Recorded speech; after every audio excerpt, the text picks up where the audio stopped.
Host a berry fair. Oh God, no. Wood for the elders. I don't store enough wood.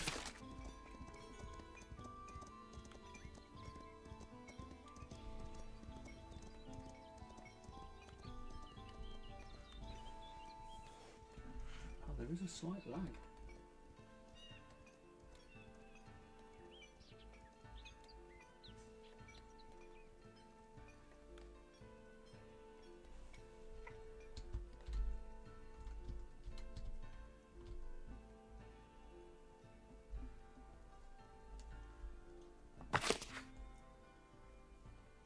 Yes, 400. Not bad.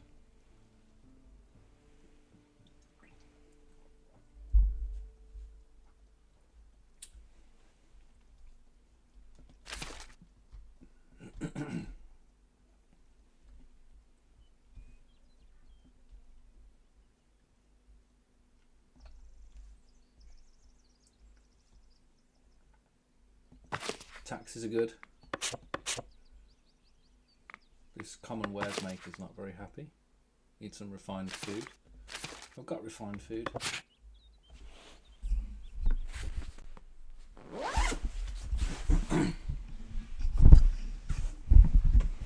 Sunday evening with Lord Bara. I'm picking up where I left off. The town was in a little bit of a sorry state on Friday night, if I'm honest. I was out of gold, out of refined food.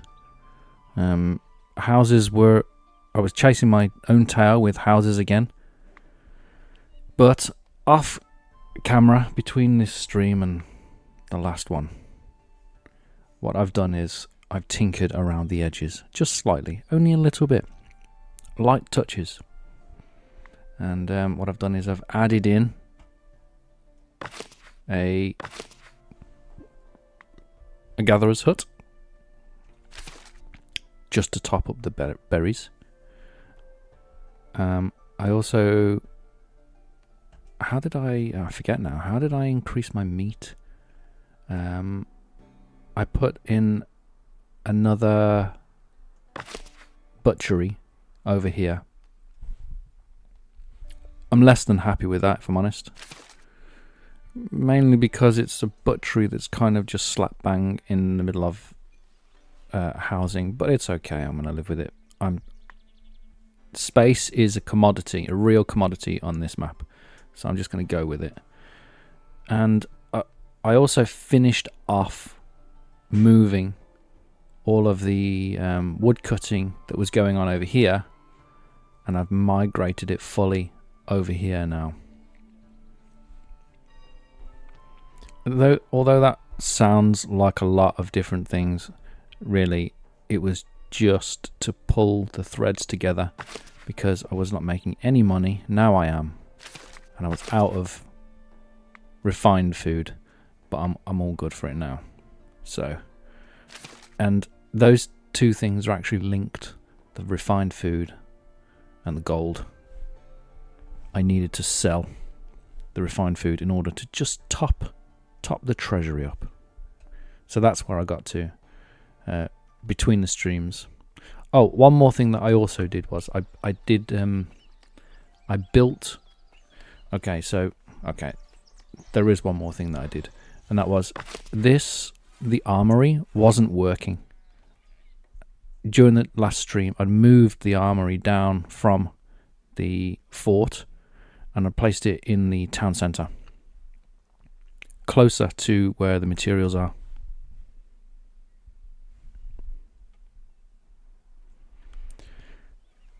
And it hadn't occurred to me that this armory won't function unless it has light fortifications, and it didn't have light fortifications. So in order to get this to work again, because I wasn't selling swords or spears, I added in this mana part just to give it some light fortifications. That was it.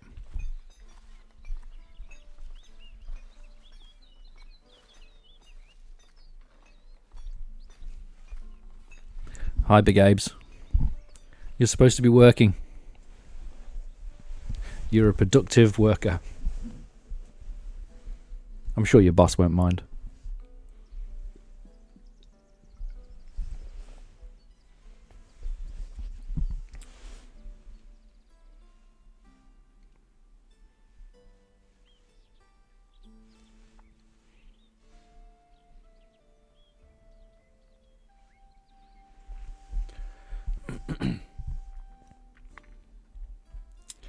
Alright, so my mission is, this session is going to conclude this map. I hope so. I really hope so. I'm going to finish off the fort, and I'm going to do that by building a wall all the way around the perimeter of this hill, and then I'll get to detailing the rest of the village, which I'm seriously looking forward to. I want to put some fences around and make it look tidy and neat and like it's actually been cared for and actually being lived in. Like these scrawly paths and stuff here, and I want to tidy all of this up, make it look nice and fancy and neat. I'm clearly going to add bits and pieces here and there as I do that, but that's my mission. I hope you're up for that.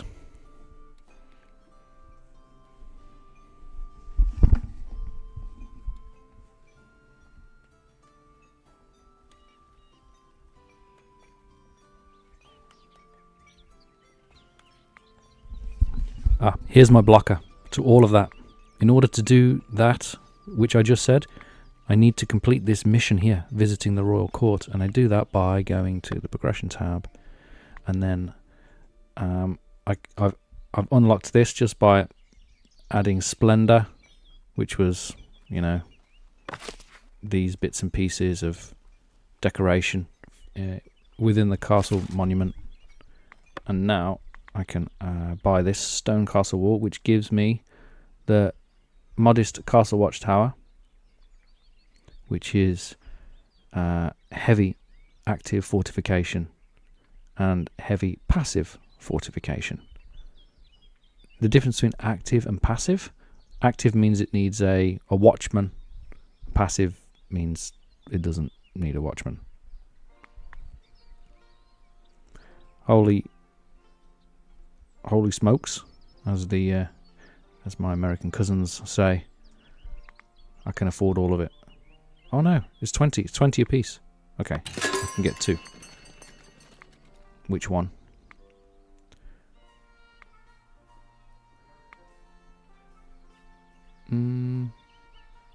This one or this one?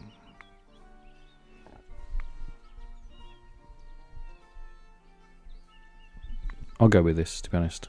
I'll pick this up a bit later. Maybe. This is going to be more useful right now.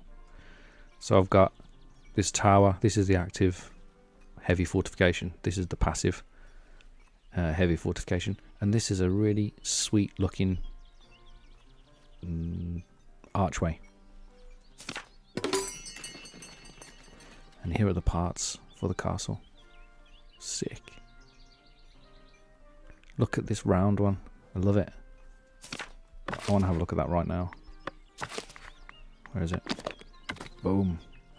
Check that out. Oh, it's so nice. It's the only round one.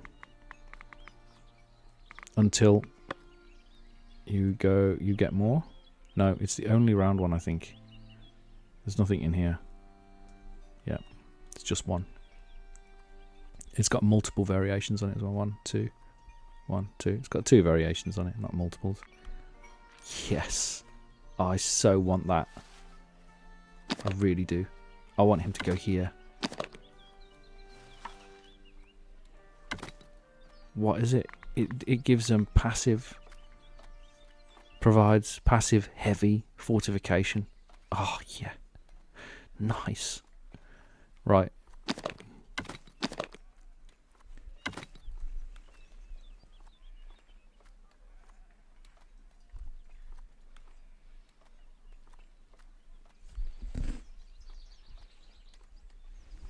Do I have...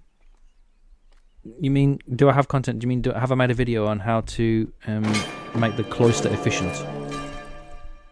No. I haven't done a video on the specifics of any of the estates just yet.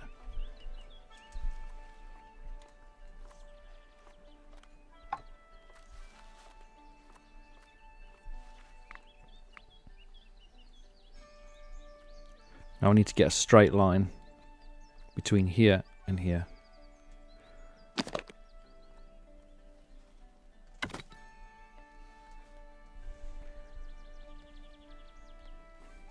You can't upgrade the male or female villagers on the church. You know what you need to do that?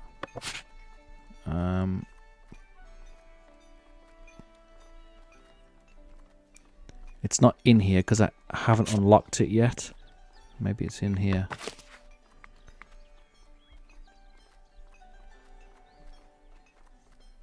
No, it's not. There's something called a manuscript.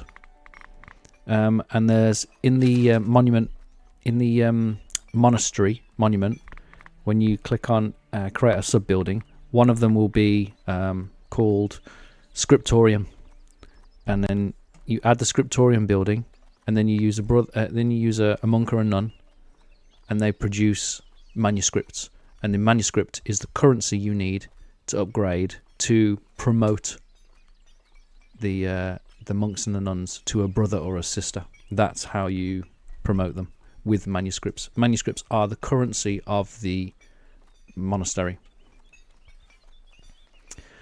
And I think it costs 10 manuscripts per upgrade. They take quite a long time to create them, so be prepared for that. You'll need to upgrade the monks and the nuns though. It's essential part of that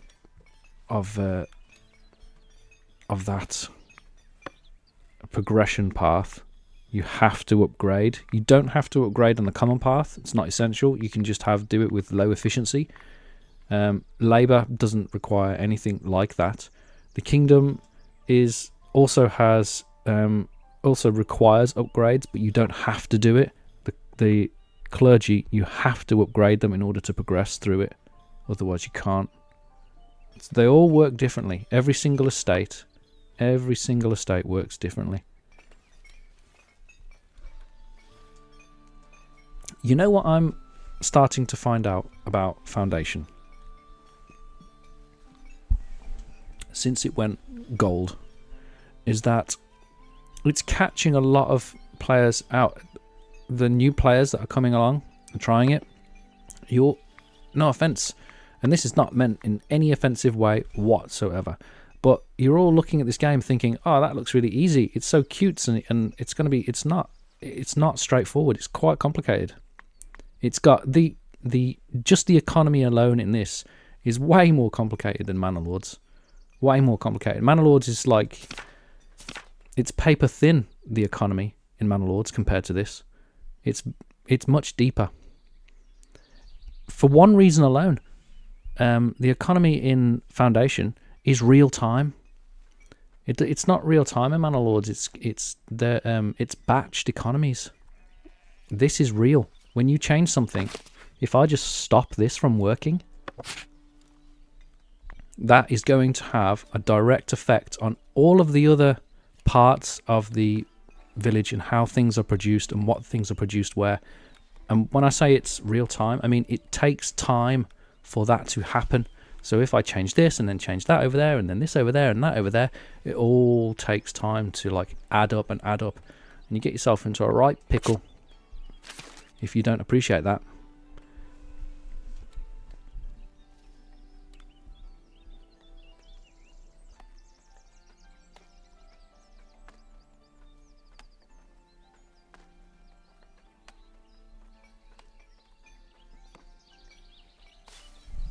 My sound is messed up. Hold on.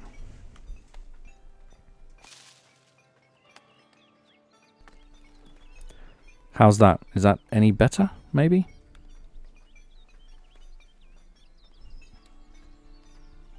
Let me know if the sound is any better. I'll just keep talking until somebody says, no, I can't hear anything. You're talking nonsense. Which I often do, talk a lot of nonsense. But when it comes to Foundation, never.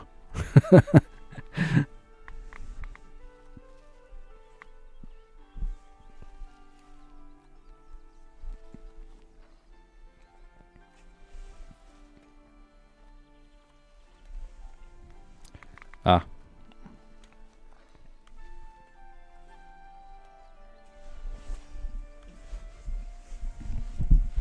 By the way, I like bars. Big Abe said, sounds is messed up bars. I like that. Never been called bars before. That's cool.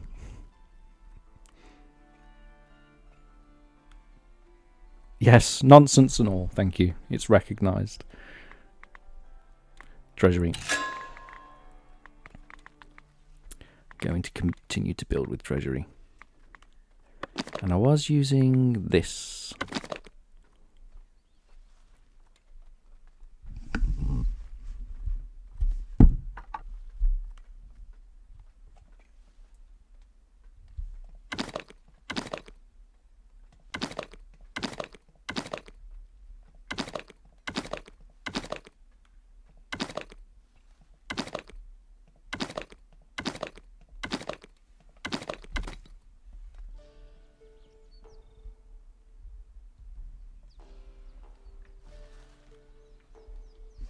Not perfect, but that'll do. Perfection is the enemy of success. Let's do it. Bang. I'm also going to do that one as well. Do I love the colour? Red? Could have orange. This one.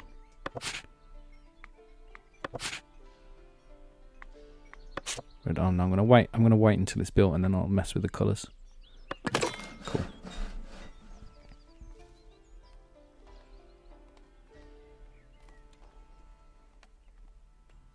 Welcome everybody to the Lord Bara live stream.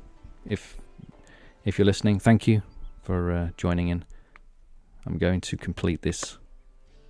I'm going to complete this town tonight. I don't want that. Now, I also need to get this out.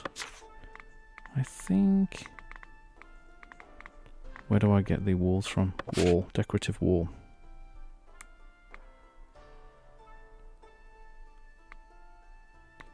Is it here?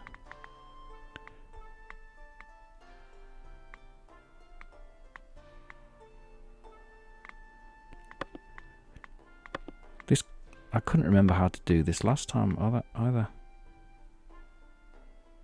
Castle fortification, here we go. It's in castle fortification, but only when you unlocked the... Only once you get here can you do heavy fortifications via the castle. And then you can access it via the castle fortifications, and you have to do this one, the heavy one. That's not heavy, is it? No, light and light. Hopefully you can read that. Somebody said I needed to scale up the UI. If I do that to 120, was it? I think 120 and 15 were the same. Maybe that's better.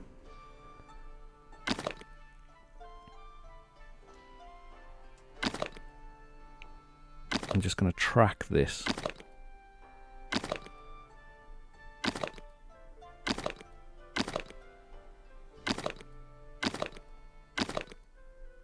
This is going to cost an enormous amount, but I'm willing. And look, my I'm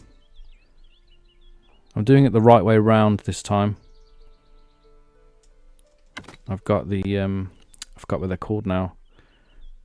The bits that stick out on the side of the wall, they're facing the right way this time.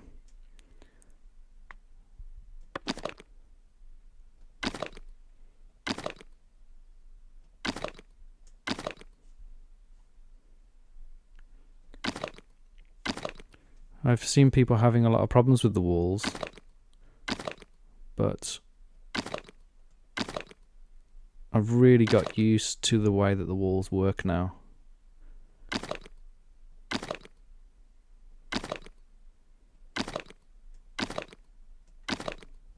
This is going to be so expensive.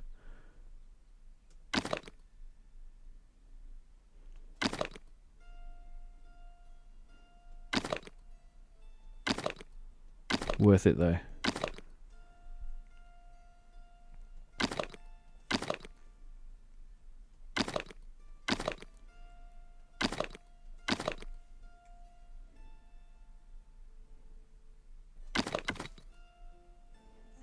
How does that look?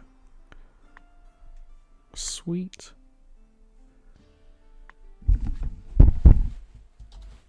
Let's go no UI. Oh, Big Abe's. What a star. Big Abe's has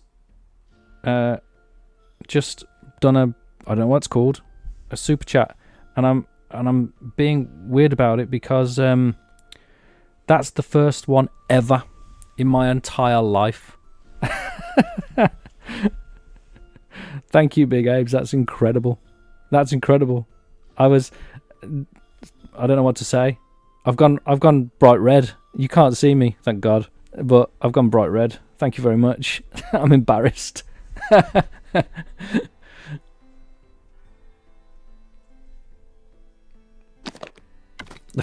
actually blushed.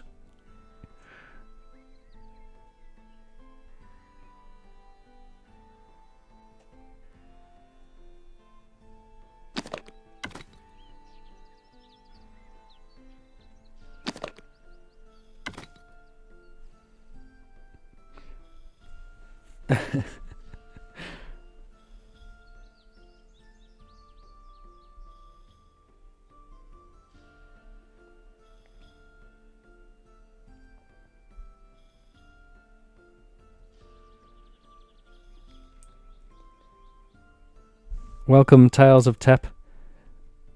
Do you want me to catch you up on episode 3? In episode 3, I lost the plot, and everybody, all my villagers, left because I annoyed them so much. They were miserable, and they all left. But I sorted it out between that stream and this stream, and now I've got some money in the bank, and they've got enough food. So you're all caught up on episode 3. And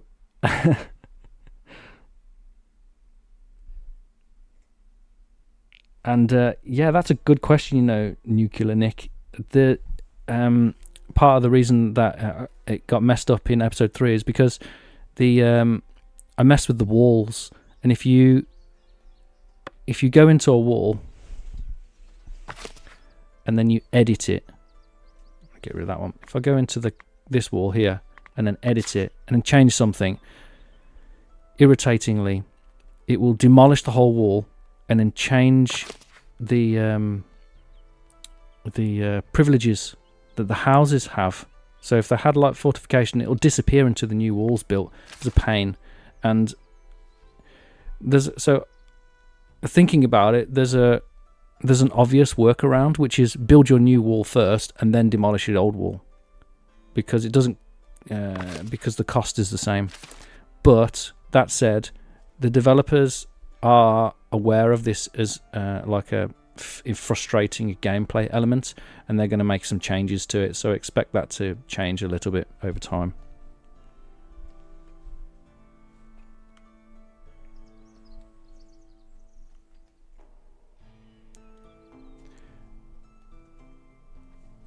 I want this house requirement to disappear. I don't like this message. It keeps popping up, and if I click on it, it tells me nothing. And the reason it tells me nothing is because it popped up like for a second and then disappeared, and so it's not a problem anymore. That annoys me.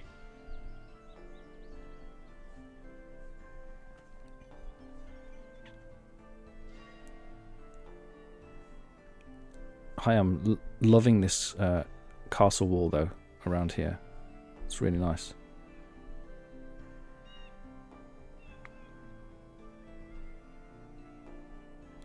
Somebody said in a previous stream, imagine having like an asset which was the Great Wall of China. That would be pretty sick to build with.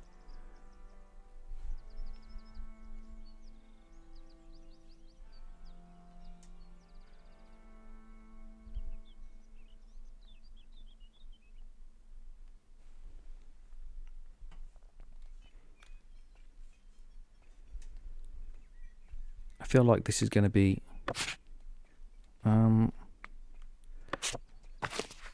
so I'm pretty good actually for money now that I'm selling everything that I can. Berry brew, common clothes. The only thing that I'm not selling well on will be where is it? Polished stone. There it is, 10. That's my worst seller. I know, spears I suppose. Let's see how much iron I'm making. Iron.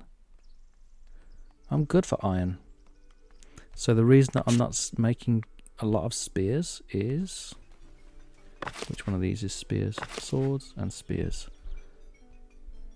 The reason I'm not making a decent amount of spears is probably because these guys are serfs.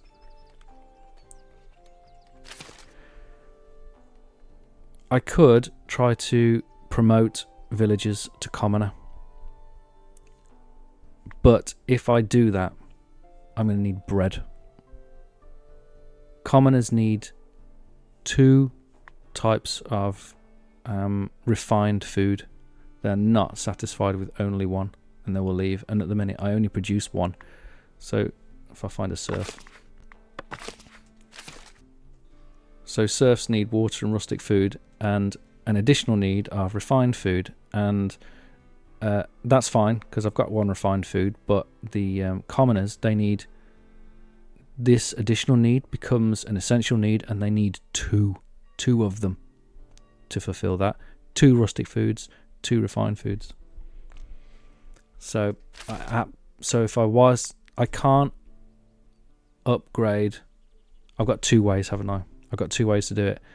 If I make either bread or cheese. Cheese would work too, but that's more difficult than making bread.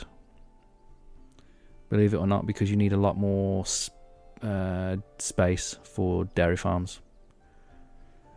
So I either need to put farms down, or I could buy it. That's an option, because I'm making bank. So buying food, trading it, is an option. But I don't like doing it like that, because I feel exposed. If I'm buying food and something happens to my economy, I'm royally scuppered, because not only is my economy going to crash if something happened that I didn't notice, it would also upset the commoners, and then that would just send me into a spiral of despair that I would not be able to get out of, and I'm not willing to do it. So there's no way I'm buying food. Forget it. Now imagine how that works in reality. Your government buys food from another country that you rely on. How precarious is that for your population? It's insane, really, isn't it?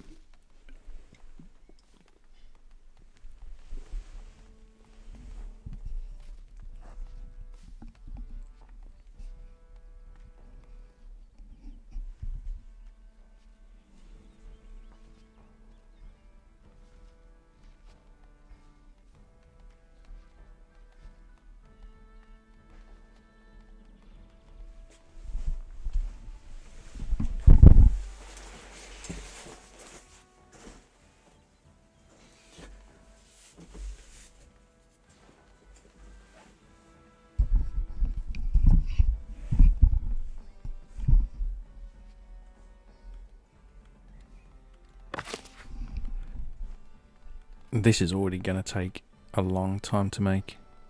What's wrong with planks? Planks. I know what's wrong with planks. And I know how to rectify it. I've currently only got 1 sawmill. And I don't mind building another sawmill. It's about time anyway. I've been surviving on one long enough. If you're not going to build anything, if you're just going to chop down wood and make planks and sell it, you only need one. But if you're going to build projects, you need two. One to keep up with the project, and one to keep up with your trading. So this is what I was talking about earlier with this being real time. Because I'm spending these planks on building the stuff that I'm building, I'm not selling those planks anymore, and you can you'll be able to see that because it'll say planks 46, and currently I'm not selling any because I don't have any. It's obvious, right?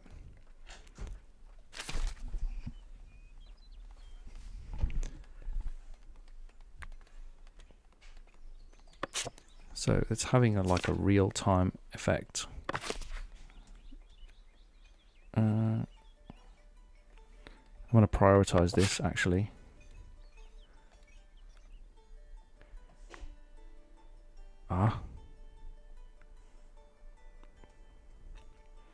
I've made this over here. What was this one? The Royal Office. I'm going to get rid of it. Completely. Yes. I need the Royal Office to complete this mission. But I'm going to move the Royal Office. I'm going to use a different type of building. And I'm going to move it down into the town. I want to move something around. In fact, what I could do is take this wall down here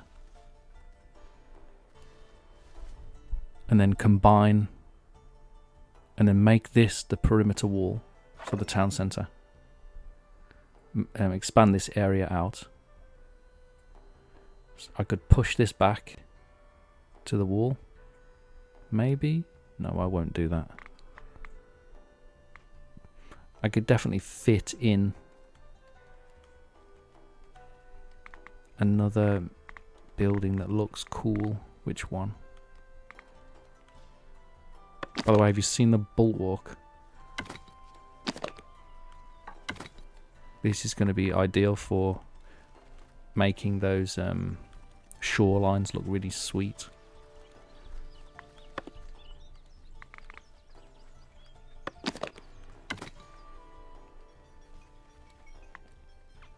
I could have used this passageway instead of these redstone buildings, but I like the aesthetic of that.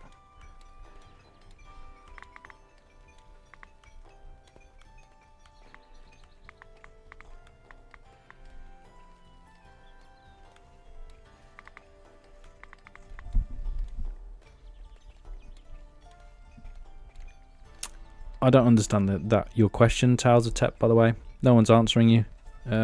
Does anyone know if you can have the chat visible while on full screen? You mean you've got it full screen on your phone and you want to see the chat as well? No idea.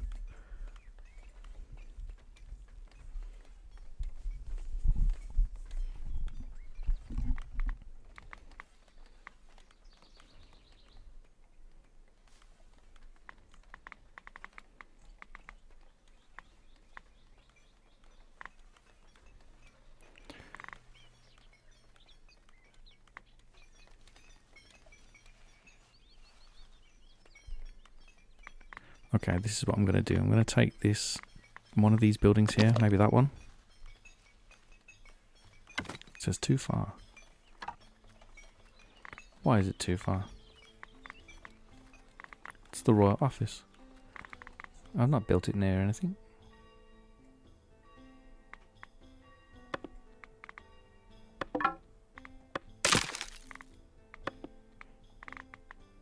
Royal Office. What's it too far from? Oh, it wants to be near the keep. Oh, that's put a spanner in the works, hasn't it? Damn. Oh well.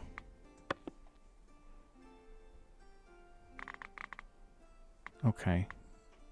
It's not the end of the world. We'll take one of these instead then. And we can convert it into the royal office. But I'm still going to have to wait now. I'm going to have to wait until this wall's built before I can do that. And I was going to do it. The reason I was thinking about moving him down here at all was because he could be near this heavy fortification. Oh, here we go. Houses are going. Boom. They've just hit heavy fortification. They can now upgrade to the high density housing. And that can hold 10 people now. All of these houses here.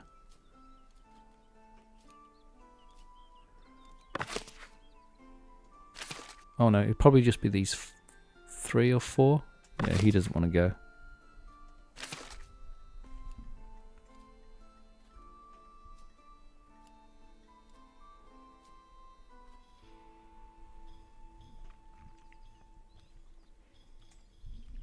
I've missed villages, I missed migrants coming in a couple of times now because I've been looking at other things.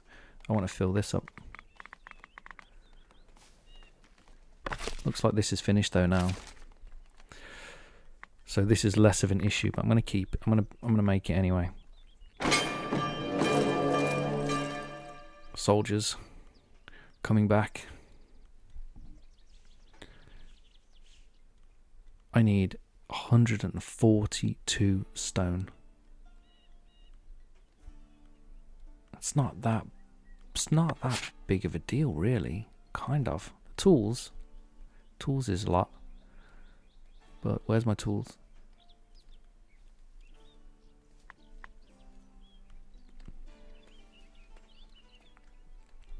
Stop being a coward and just build it.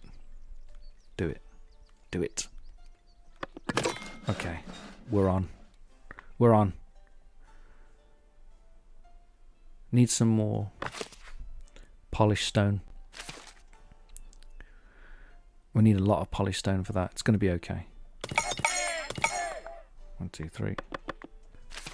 They should have somewhere to live. Yeah, loads of space. Right next to that. Brilliant.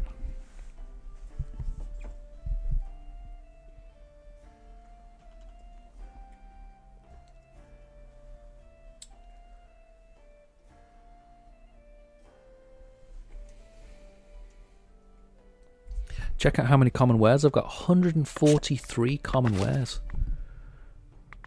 Who buys common wares? Who buys common wares? It's a test. If you can get to it before I find it. No, Trotberry. No, sorry, you failed. And they buy it for 4 gold. It's good. Let's just double check that I'm actually selling it. Oh my! Somebody kick me. 104. That's why I've got 143 common wares. I'm not selling the darn things.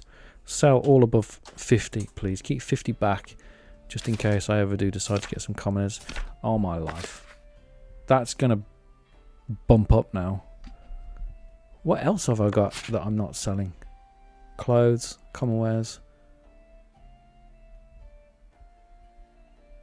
Come on, you guys are supposed to notice things like that.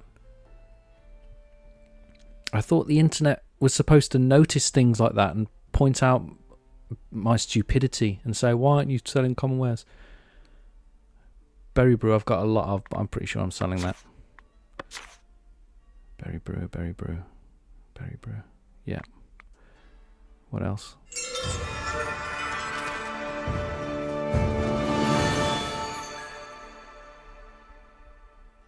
I could change my title to Mayor. No. I am Lord Bara.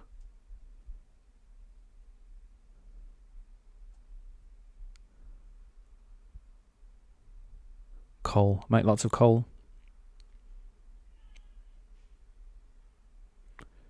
I could sell coal.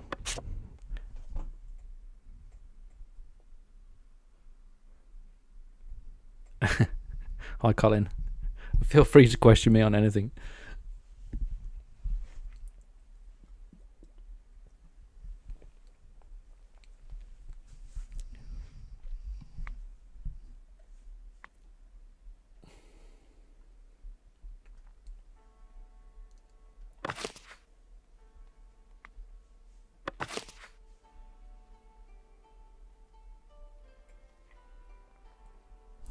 There is a mandate to reduce the people's unhappiness with taxes.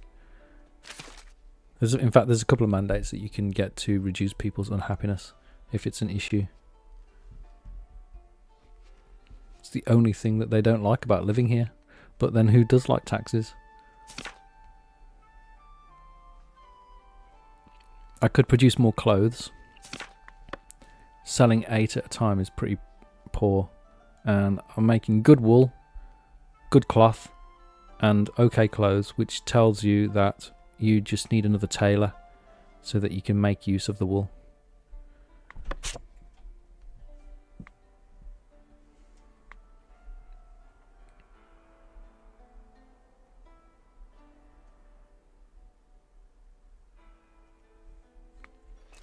For anybody that hasn't seen the tier 3 density housing, this is the lowest quality.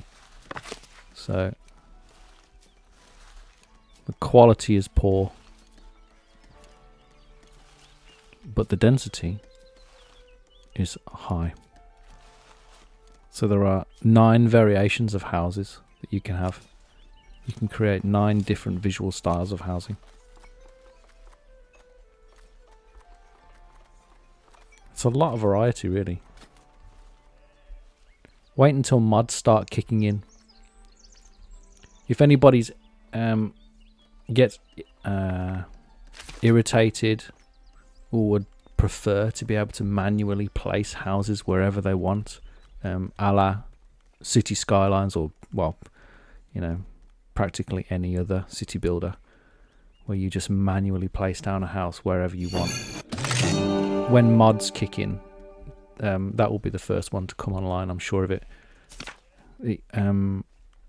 I've used it a few times myself in the early access version of the game, but I end up just turning it off and coming back to this because I like the way that the villager's path,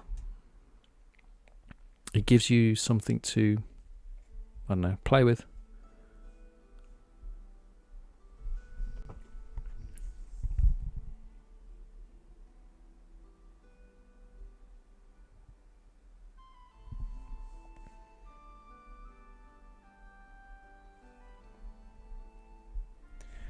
You know what, Colin? Somebody asked me that question in a comment yesterday, I think. What is the, along the lines of, what's the exact number of things that you should have in stock, and how much do people consume, and how do I get that? What's the exact number to get that balance right? And you're asking that a similar kind of question, like, how do I min-max this game? And the answer is, Foundation doesn't work in absolute numbers like that. As far as I can tell, the ratios work generally 2 to 1, and for the higher level stuff, it's 3 to 1. For the higher level, when you get further up production chains, it becomes 3 to 1. But for the lower level production chains, it's usually, the ratio is 2 to 1. But as for the exact numbers, because the production chains and the economy is happening real time, the villagers aren't. I'm pretty sure that they're not getting things like. They get things when they need it, and depending on how far away they are. So it's not happening on a month by month basis. And you can manipulate that by moving them closer to their needs or further away from their work and stuff like that. So it's not, as far as I can tell, after, I don't know, over 1,000 hours of playing. You know what? I'm going to check how many hours in Steam. I'm going to tab out for a sec. Oh, it's not going to tell me because. Okay. Right, on this particular version that I've got, 906 hours. But I've got different versions as well. Yeah, 906, 400, 800. All right, I've got different versions because I've done playtesting as well and stuff. So I've got different versions. So well over, let's just say over 1,000 hours generally. It's not about absolute numbers. Don't think about it like that. Think about it in terms of balancing your production chains. And I'll give you, this is the example, right? The production chain for common clothes. Start with the wool, and then up the production chain is cloth, and then up the production chain again is common clothes. As long as this number is high, everything's good. You don't need to worry about this. Just make sure that the final end number of the production chain is above the number that you set in here. Whatever number you set in here, if this number is higher than it, you're golden. If it's lower, then you got a problem because you're not meeting your demand. This is demand. This is supply. Does that make sense?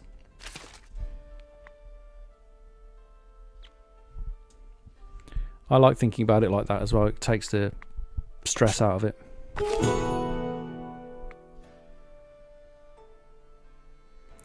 You see, here's a good example. I could do this quest. It says accumulate 150. So if I was to, in order to make that, to complete this quest every single time, I can't do it now obviously because I don't have 150. Although I could stockpile it. But if I wanted to do that mission every time, I would set that to 150. And then make sure that I had capacity in here to store 150, and I could do it every time. Even if I was producing a rubbish amount of cloth, I'd still get to that number because this page dictates my demand.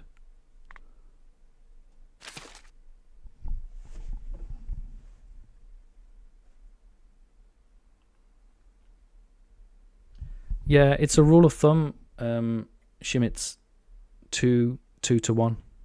It mostly works 2 to 1.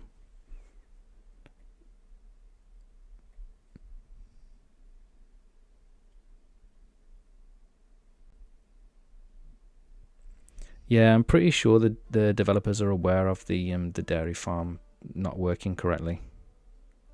I don't think, maybe it is working the way that they designed it. I don't know for sure because they don't tell us what their plans are. They just deliver things and then either we like it or we don't we?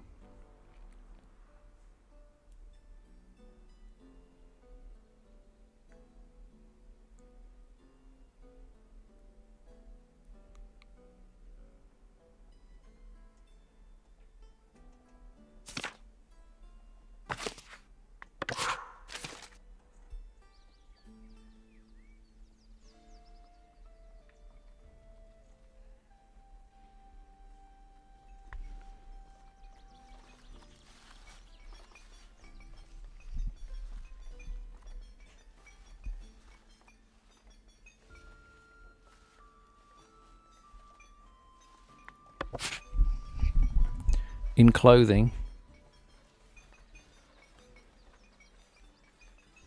well, yes, it would, but the wool doesn't work like that, does it? Because you paint a adequate sized field. So let's assume that that's 2. Sorry, I'm going to assume that is 2. Adequately sized. So this would be 2. This should be 1, and then this is not enough. So I could have more.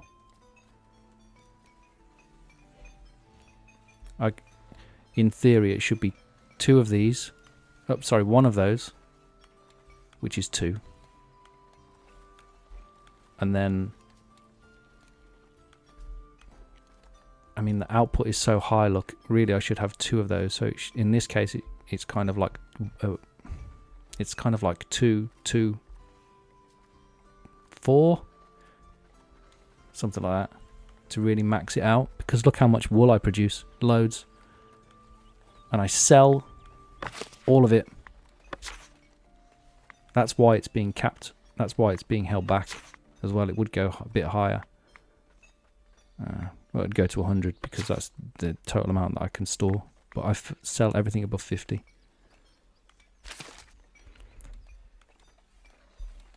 Honestly, it's just a rule of thumb. If you're new to the game, you're not sure. It's just a handy rule of thumb that it's a ratio of 2 to 1.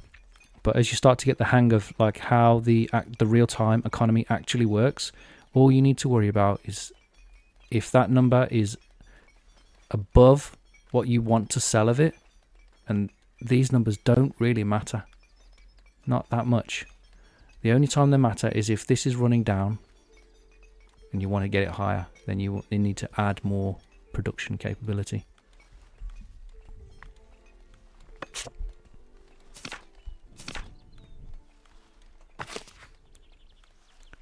Look, that's what the sale of what's it called? What was it? Common wares. That's what the sale of common wares has done. He's added 240 to my gold. Pretty sick.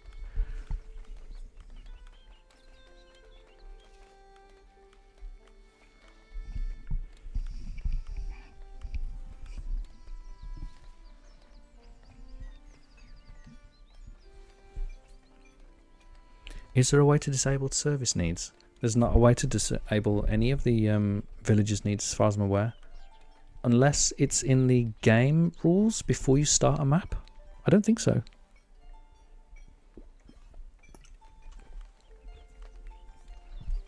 Service is church. And I don't see how you would disable that. All medieval people have a need for church. It's an essential part of medieval life. It's the one. It's like food. You can't disable it. They go to hell if you disable it. You don't want that, do you? Lord Bara doesn't want that.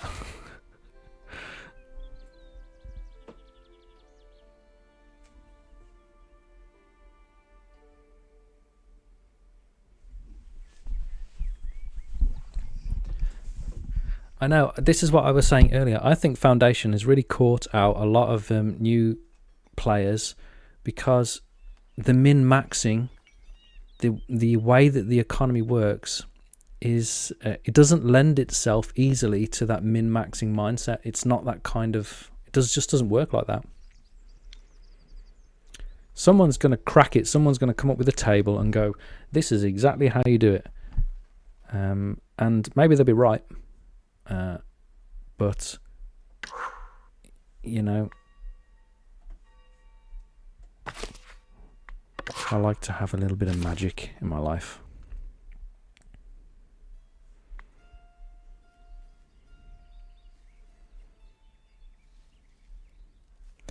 Do you know what I've just noticed as well? I'm really liking the way that they're building this heavy fortified wall. They've started at one end.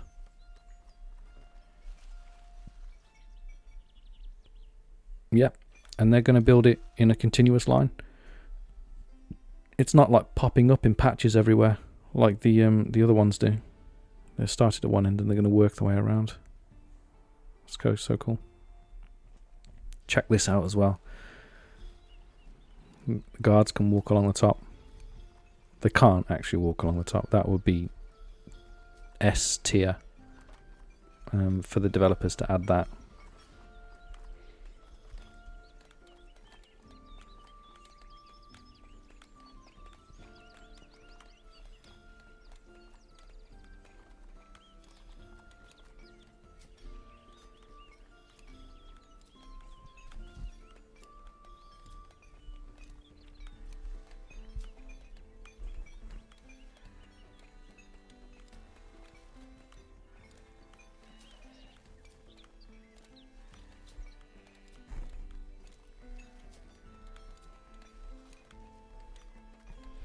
Yeah, that house requirement keeps popping up again and again and again. It is literally because one of the houses here, I don't know which one. If I sit on it for a moment, you'll see it for a brief second. One of these houses, yeah, will lose, or all of these houses, in fact, will lose this patrol coverage just long enough, and then the patroller will just turn up and then it will disappear. So that keeps popping up and then going away, and then popping up and then going away. It's irritating as hell, but it's not a problem within the village.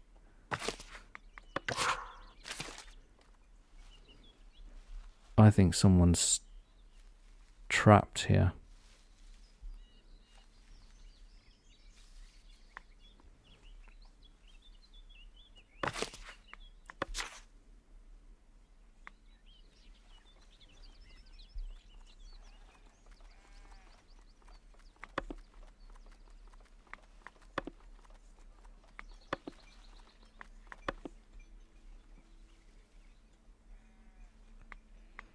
Somebody tell me this is a bad idea.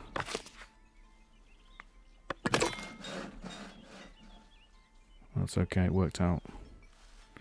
You see, does this need rebuilding? No idea.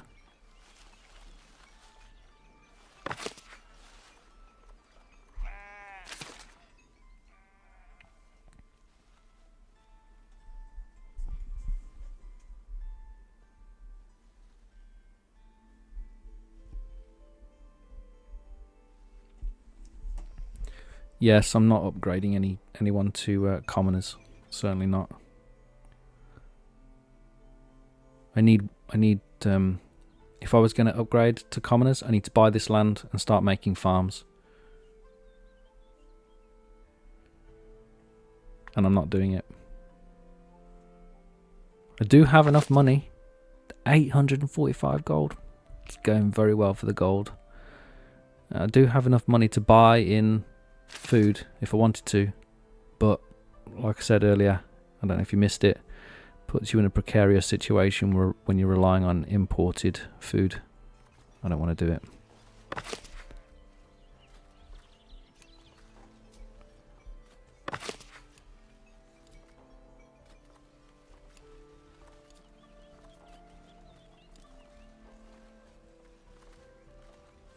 Let's put a priority on that just so this guy doesn't downgrade.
Oh no, he's got it. Okay, they rebuilt that. Cool.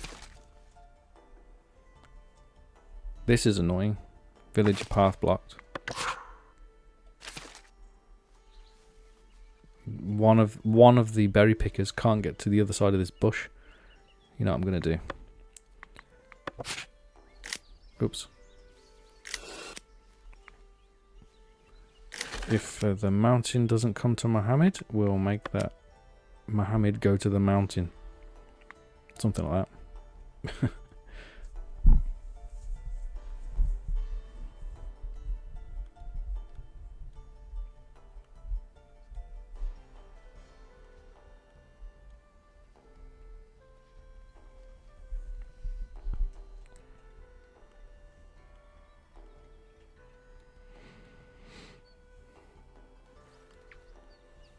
I knew this would take a long time, but it's taking even longer than I thought to build this.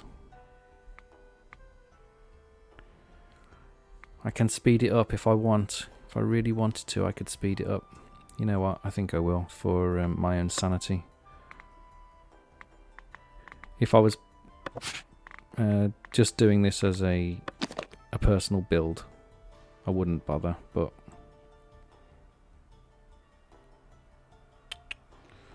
where should I put him? Yeah.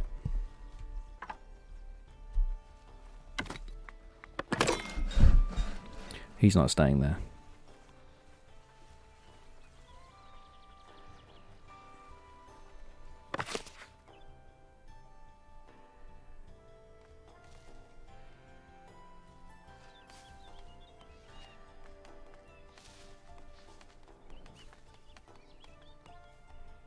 Perfect timing. Some new recruits. 1, 2, 3. 1, 2, 3. You know what? I can get rid of this because I'm not building a bakery.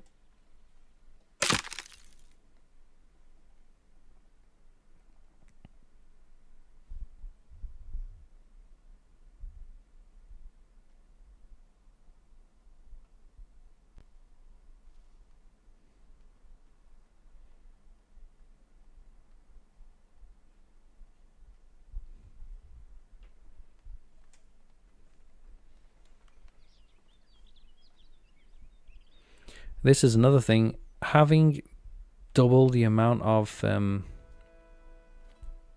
builders. Let's see if it doubles the amount of, it halves, I should say, if it halves the building time. I don't think it will. What do you think of the tier 3 buildings? Do you like them?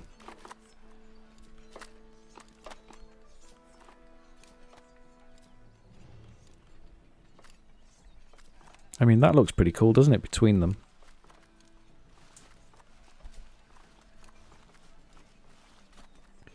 What do you think of those buildings compared to those buildings? I think the roofs on these look better.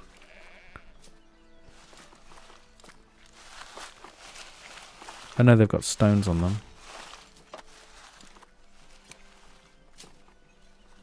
I think these buildings look a bit less, a little bit less polished artistically. A little bit less polished. Something to do with the texture. The roofs seem a bit flat. This is a bit flat here, but the roofs stick out to me a bit. Yeah, I don't hate them. I've seen other versions through playtesting that I really didn't like. These are far less offensive.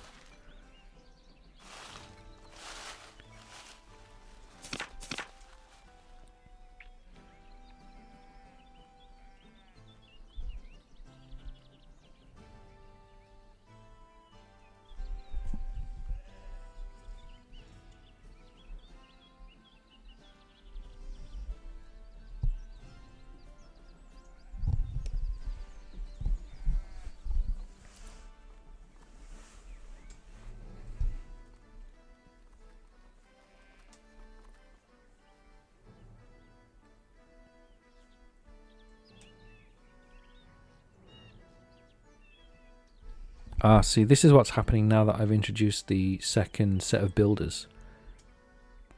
One set of builders is building this section, and the other set of builders is building this section. Or this. So we're getting like a leapfrog going on.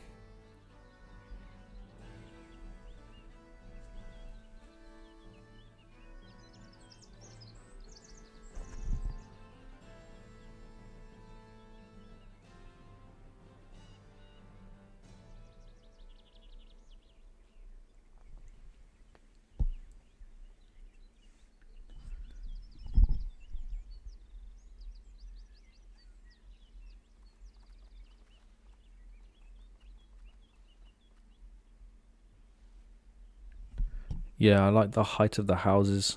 I agree. I like the aesthetic of being down in between the houses. I mean, that looks really sick. Check that out for a screenshot.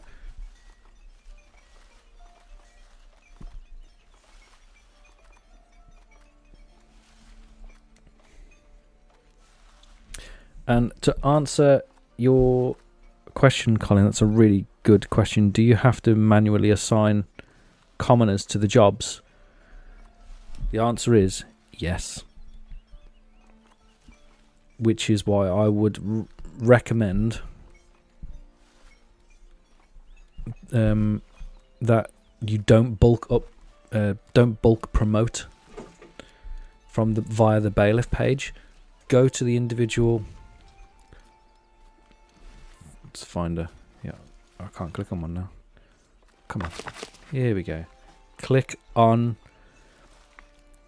the villagers that you want to promote manually. Who's this? A weaver. So if I go to the weaver's job,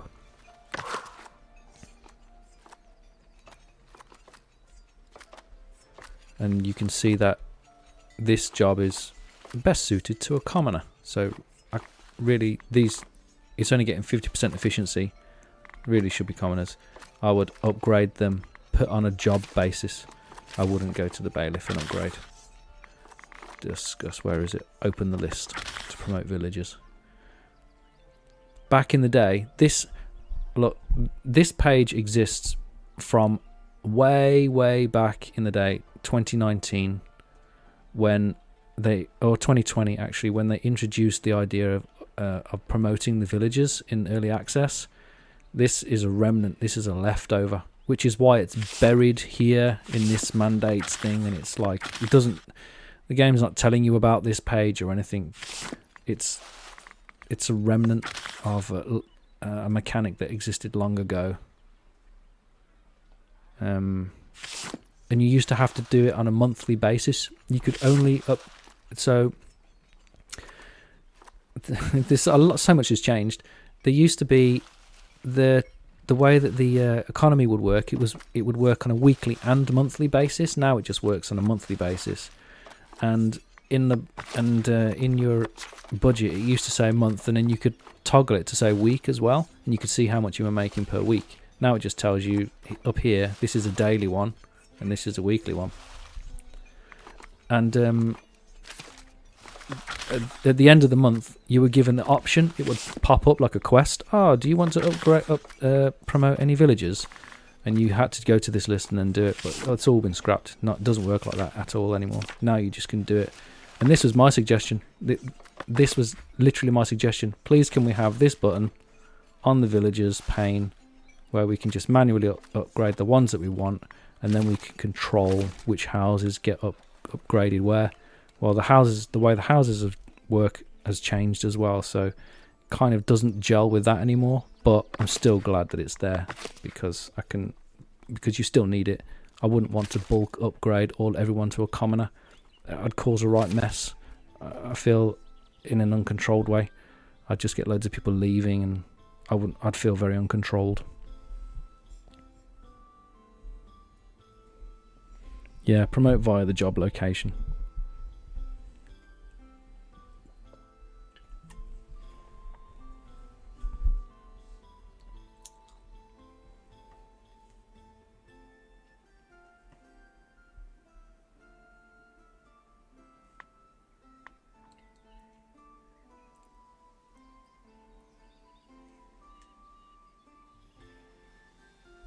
Starting to look good.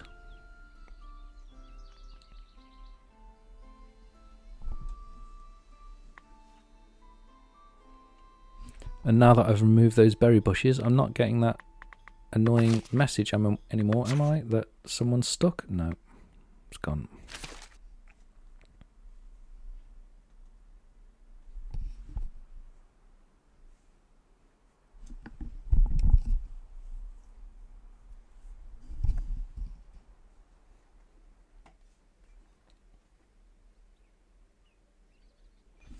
What I want to do is get on and start moving the town around.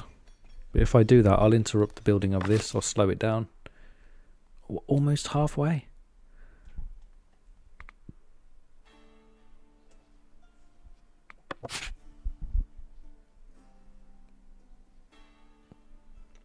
Stone is holding me back by the looks of it. We're waiting on stone.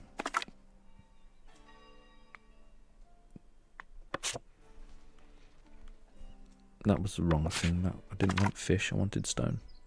Where's stone? There it is.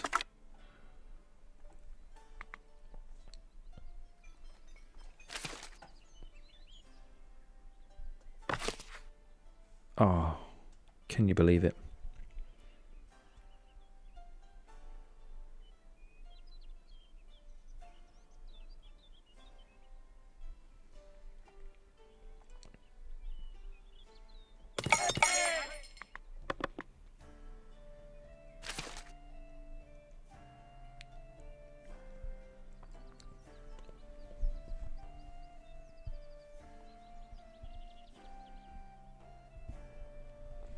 Yes, the missions do provide good loot, actually, and they're a viable way to supplement your economy.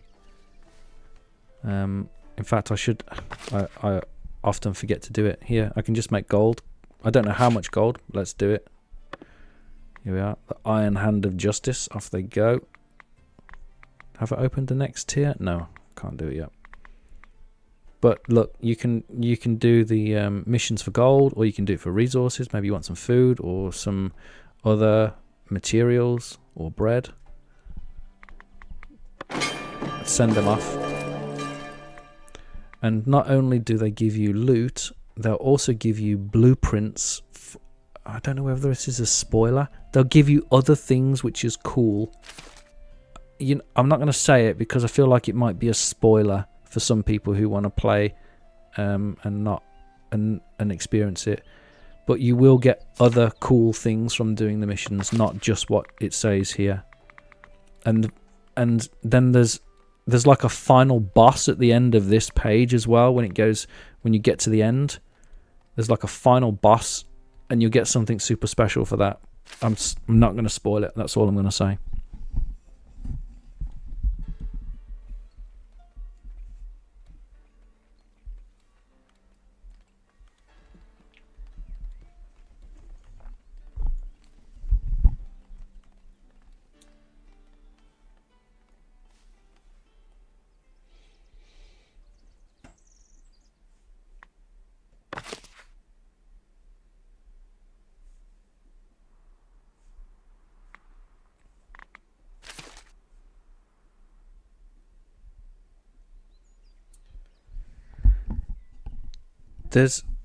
Okay, so it's more complicated than just expanding the keep to get soldiers. You need to do both. Inside the keep, where does it say? Here it is at the top. Occupants. The number of soldiers that you're capable of holding in this particular castle is 130, and that is dictated by your barrack size. So you build barracks and you get a capacity here. If I build more, it gives me that building there would give me plus 20. So that's the first thing you need to do. You need to add capacity. And then the second thing you need to do is add these things, encampments. And your encampments are how you create these divisions, which are in here. Your list of companies. I've got 2 because I've only got a swordsman and swordsman, sorry, and this says guardsman here, but they're spearmen. So you get one free one up front when you build the keep, and that's spearmen. That's this one. They're called guardsmen, but they hold spears, and then swordsmen. And then if you want to build more, you need to go back into. If you want to build more, if you want to have more, you need to build more, and they come in the form of. Let's go here, add sub building, and then you need to unlock these. By the way, it's complicated. It's not straightforward. So you need to go to your progression list, and then you unlock these spears, bows, swords, and then you get the option to build a bow encampment, a sword encampment, and a spear encampment. And every time I put one of these down, If I put a bow down, for example, I don't have a bow. By the way, you have to use these encampments. Where are they? Door, chimney, room, decoration, decoration. Where are they? Room, room. I think it's these tents. I think you could only have the tents. It does say fortification. You need light fortification for it, but it needs to be a room. Maybe you can use any of these. All right, maybe you can use any of these.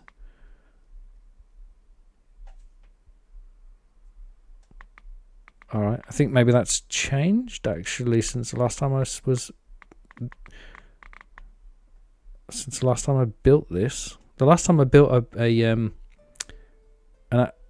full castle was during the playtest just before it went live. So I feel like definitely some things have changed. Maybe this has changed.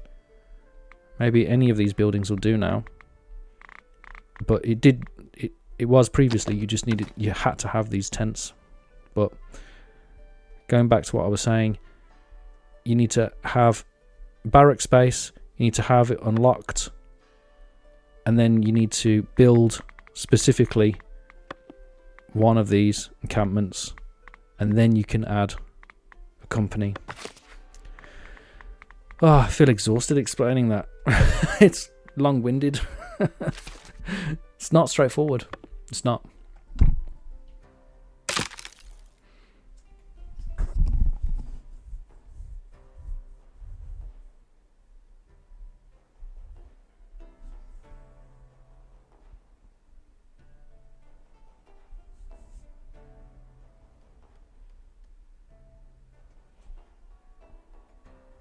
You haven't seen the plus, you mean, on the monuments? They all have it.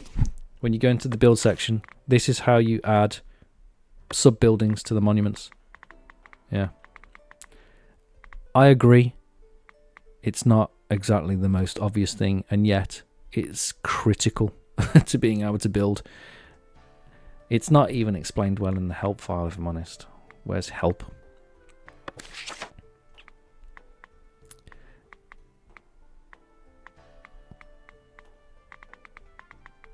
Your first monastery, try that.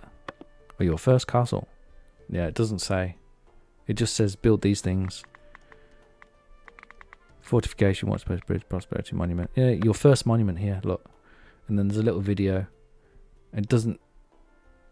And then it says click on that thing. And it doesn't say anything about this. Yeah, it could be better. But I mean, it's complicated. It's difficult. It's difficult. It could be, you know, I'm not a user interface expert. These things are hard to build, right? So let's have that.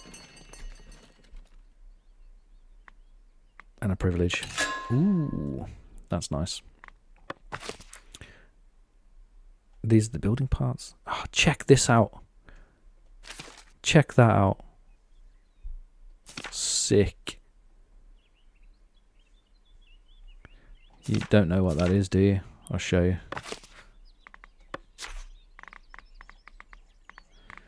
Where is it? It's like a thing that hangs off the side of the building. A turret. That's the word. Boom. And then I raise it up. It's very Maid Marian kind of thing. It's very fantasy. It's very cool though. Love it. So many cool build pieces. Mandates. Where's it gone? What shall I get? If I can get a bump to my sail.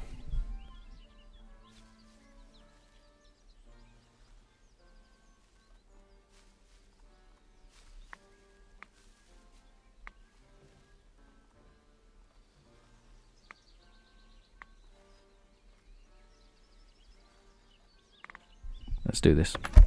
More money. That was the sound of my soldiers winning, I think.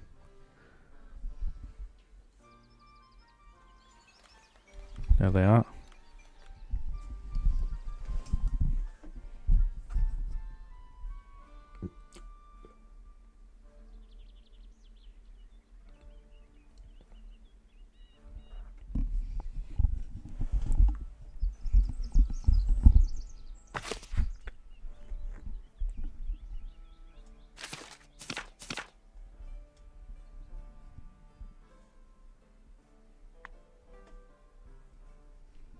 We're getting there. It's happening.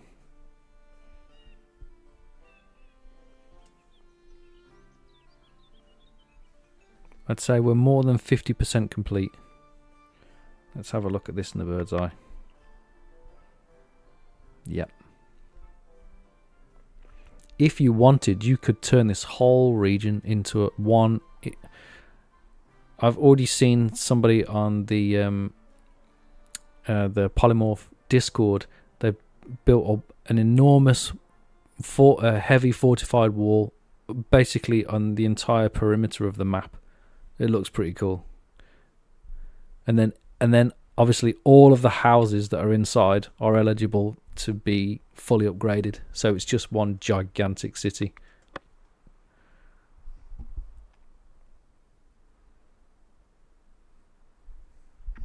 Are you talking to me? Do I need a big treasury?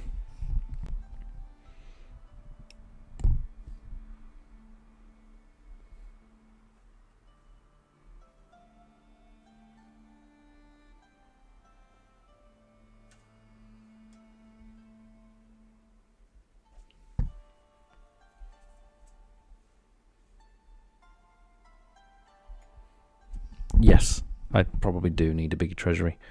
I will build some more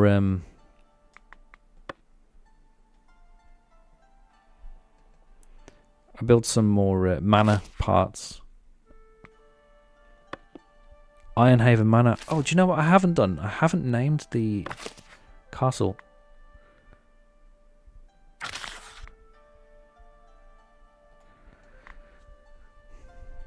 Now it's going to be Ironhaven.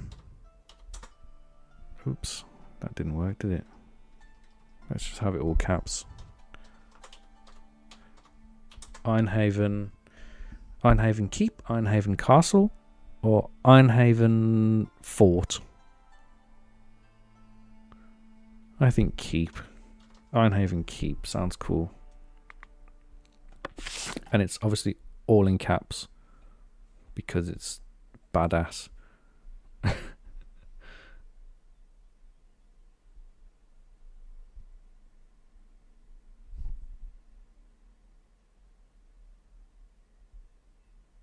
Yeah, keep.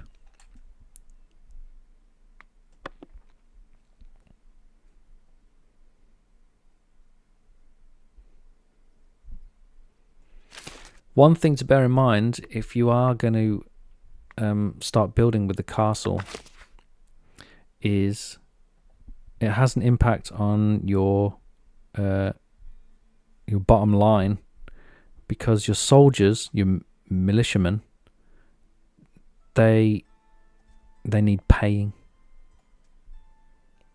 So that's just additional cost, running cost, on top of the upkeep cost for the actual building itself. So here's my castle cost. My castle is costing me 91 gold. It says 2 castles, in fact. So collectively it's costing me 91 gold, plus the 40 gold that it costs to keep the militiamen. And there's no way to adjust that. Like, I've got a mandate that's adjusting the 91. This kingdom building upkeep reduced by 25%. It's a massive difference. If you're going to build a really big monument, you always got to go for that.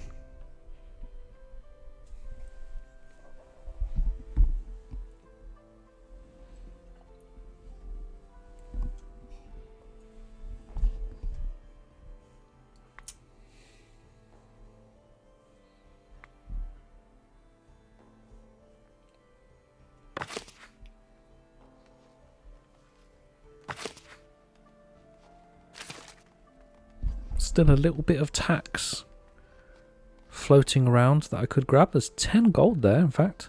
9 there. 7. 7, 7, 7. I could add another tax collector. Let's just hoover that up. Why not? It's just money left on the table. What am I doing?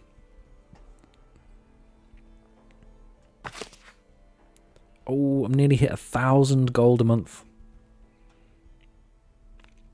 No, your eyesight's just fine. I do need more treasury. I just like to have this number as big as possible.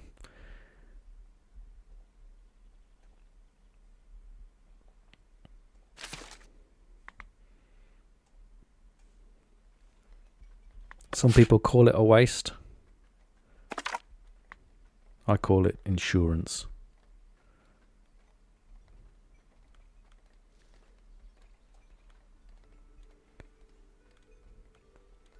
That's going well. That's going well. That's going well. I could have another... Okay, so in terms of production chains, the end of... not quite the end. Not the end of the production chain. Wait a minute. Is it the end of the production chain? Yes, it is. Okay, so there are multiple ends to this production chain. One of them is tools.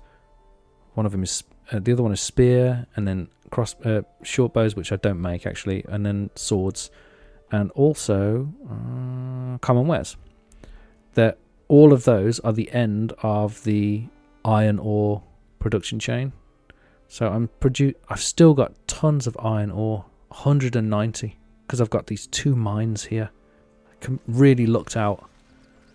Really looked out.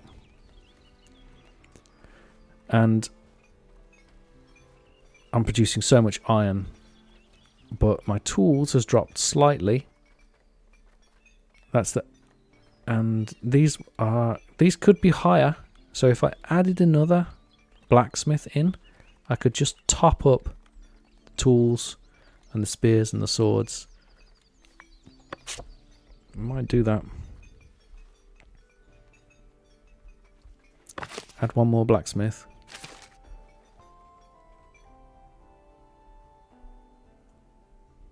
I need to reorganize this town center a bit. So it's going to expand, isn't it?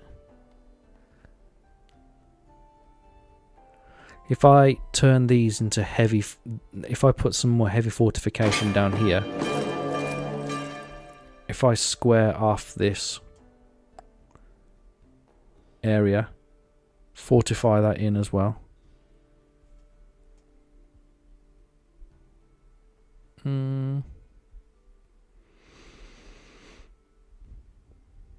Well, how would I do it? Would I do it with this wall, or would I do it with these buildings? If I did it with the buildings, I could just add... or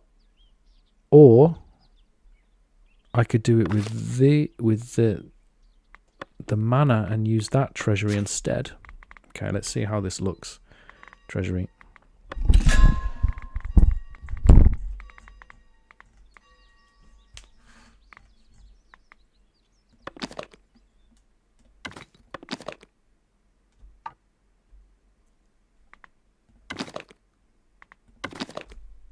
I'm going to mix it up.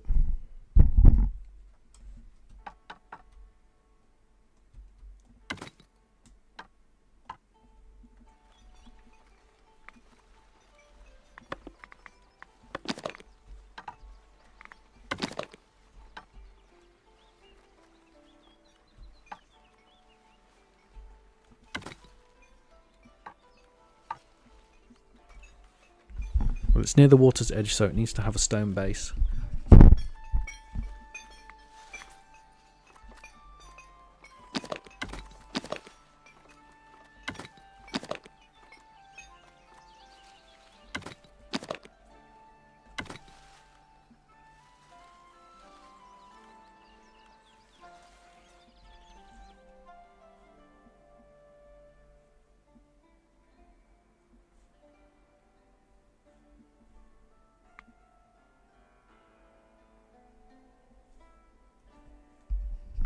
Where?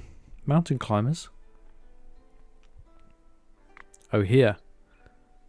Oh, that'll disappear once they build this wall. They're probably just doing that to get to where they need to build. Oh, we're very close.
This is where I'd like to have unlocked some more of the build parts. But how much is it? No, forget it. I'm not going to do it right now.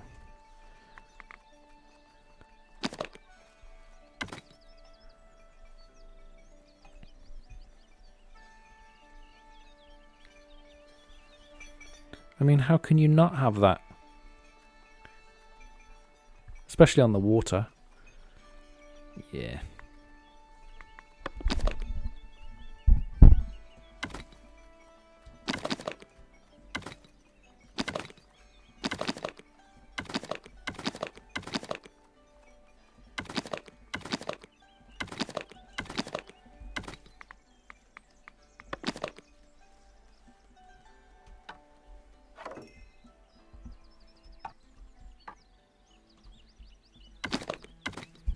I'm not even going to bother demolishing this.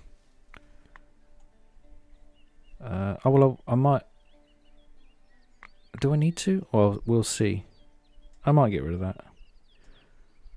No, I don't even know. I will. I'll destroy this bit of fence here as well.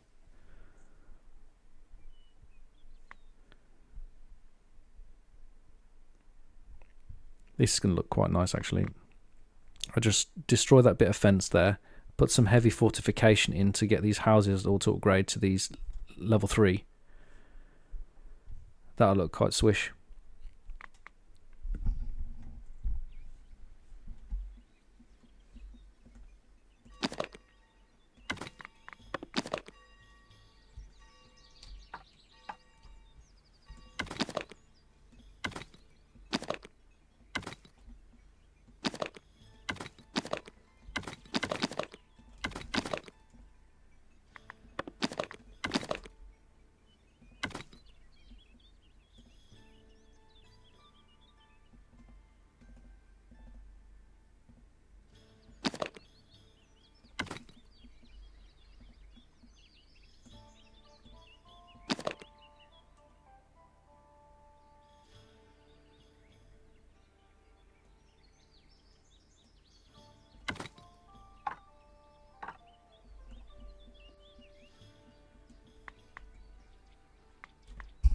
If you want to get rid of this green and red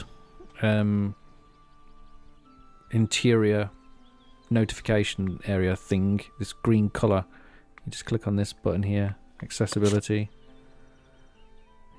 It goes away. This is also a button if you to toggle on the snapping of the parts, but if you press T on the keyboard, it does the same thing.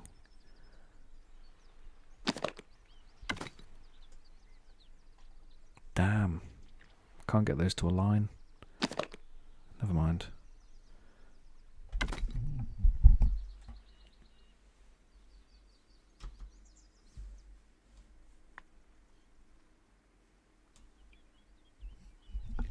There was a mod I used to use actually that had a water mill instead of the windmill for the mill, the windmill. So that's definitely going to come. You know it.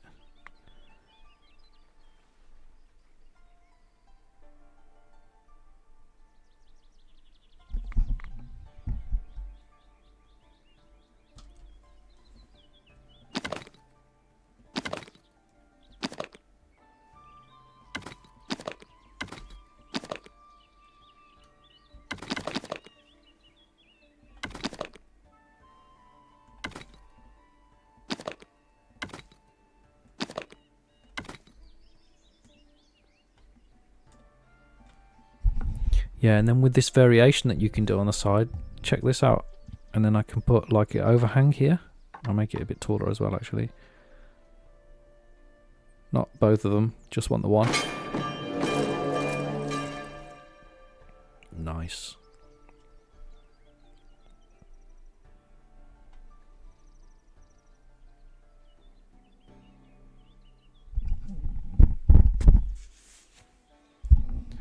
I hope it does continue to improve. The developers said that they've cut out some of the content that they originally were going to do from the Kickstarter because they thought it didn't work well with some of the changes that they made, which is fair enough.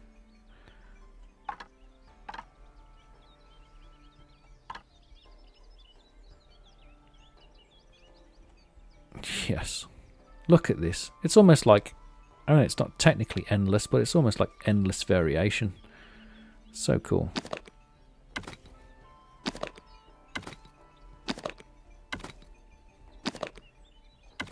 There's going to be some, I mean, there already have been some incredible designs. I'll lower it a little bit.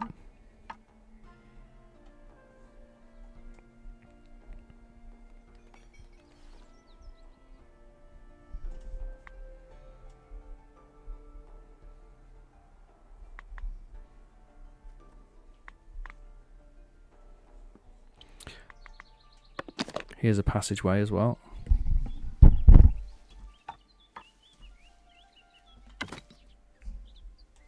Oh, that's a shame. It's not going to work with this thing now.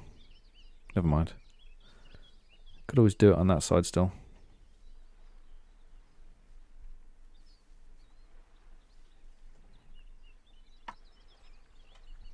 Ah, it works.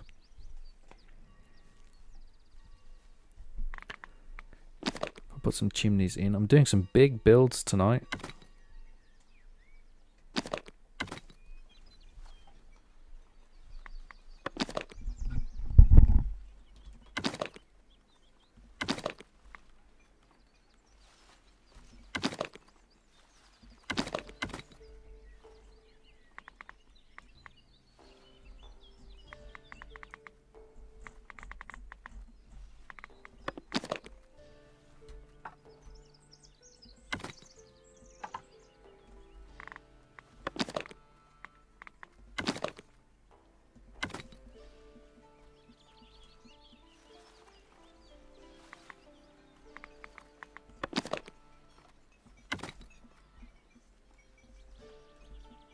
I have to reorganize some of these buildings, but how do you feel about that? How do you feel about that? Looks like the wall's finished.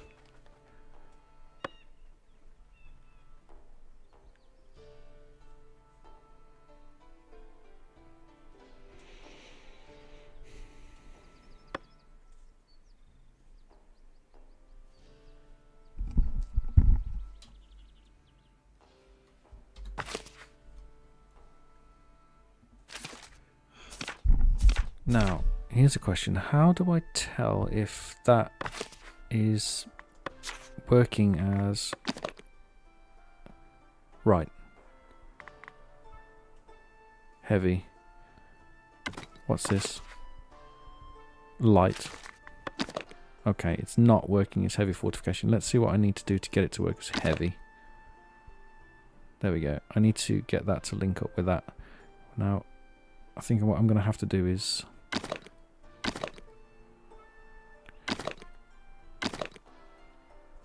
actually complete it. There we go.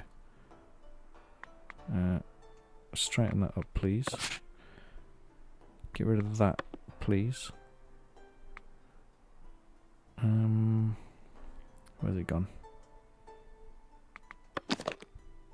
It works. I don't need to do anything. Okay, so I just need to complete this wall as well.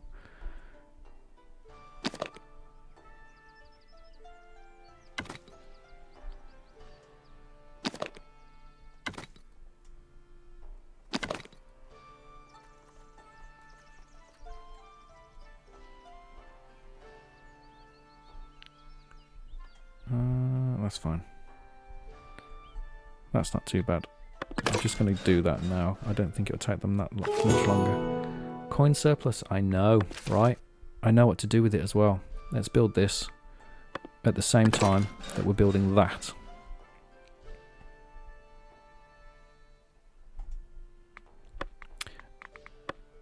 And I still need to add something in here that makes that heavy fortification.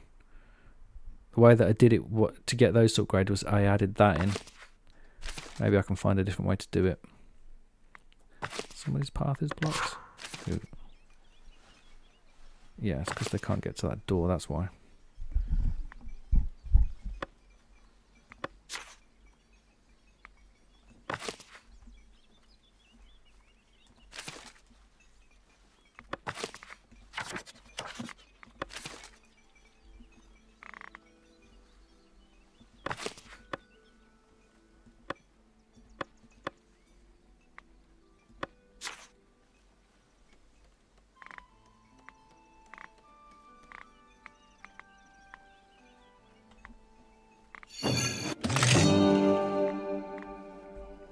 Mission success. 2 injuries.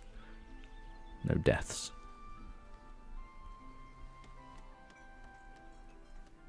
They're not back though.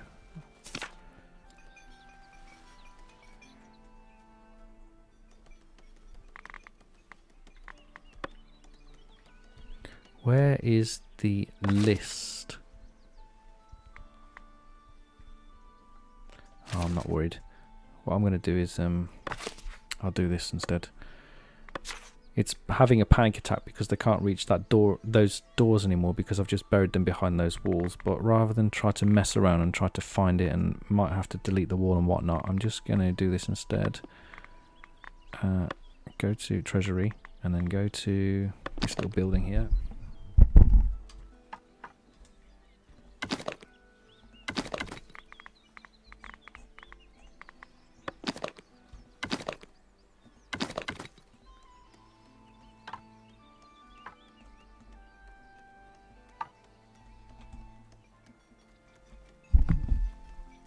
And then just hit go. By the way, check this out for a freaking fortified gate.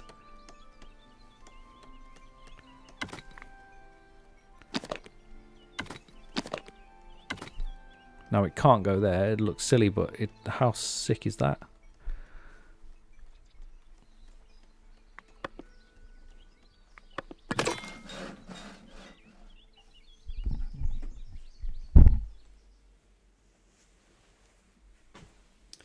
Can you hide a watchtower inside a bigger building? Yeah, listen, you can nest as many buildings inside each other as you like. Here's a pro tip. Well, it's not a pro tip, but it's a little bit cheaty, but, you know, if it works, it works. The capacity for my church is 102. If I want to upgrade the capacity of this church, but I like the church, I don't want to make the church bigger. This isn't. I'm not saying I like my church. It's basic, but what I'm saying is I like my church. I don't want it to change. I like the design, and now I've got to change it because I suddenly need to upgrade it, and I've got to build other churches and the places. And I don't want to do that. So what I can do is I can take the exact same building parts and then nest them inside each other so that you can't even see them, and then that'll just add extra capacity. So yeah, you can nest as many buildings within inside each other as you like.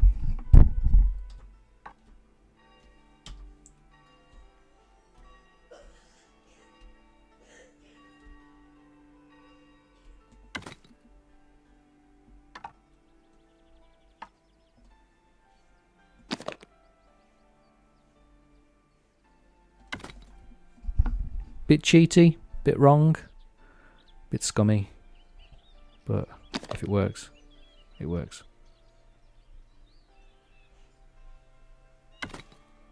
Boom.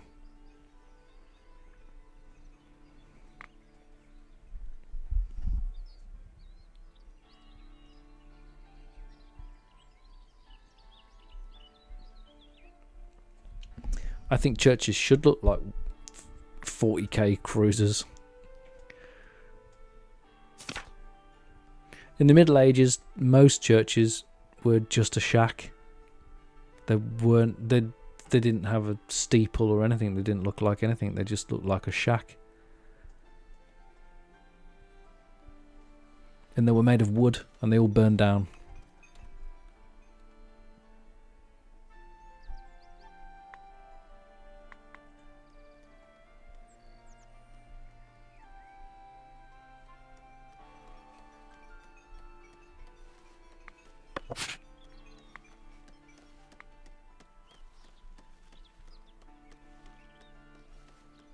Yeah, I just noticed that people are starting to kick off a little bit. Not enough refined food.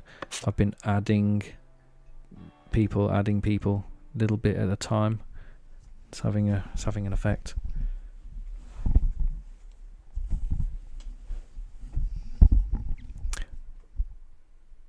Oh, did Raptor point that out as well? Yes. I think he's been playing Foundation for a few years as well, to be honest. At least he's been keeping an eye on it anyway. I think I remember him doing a video on it a few years ago when it was still in early access.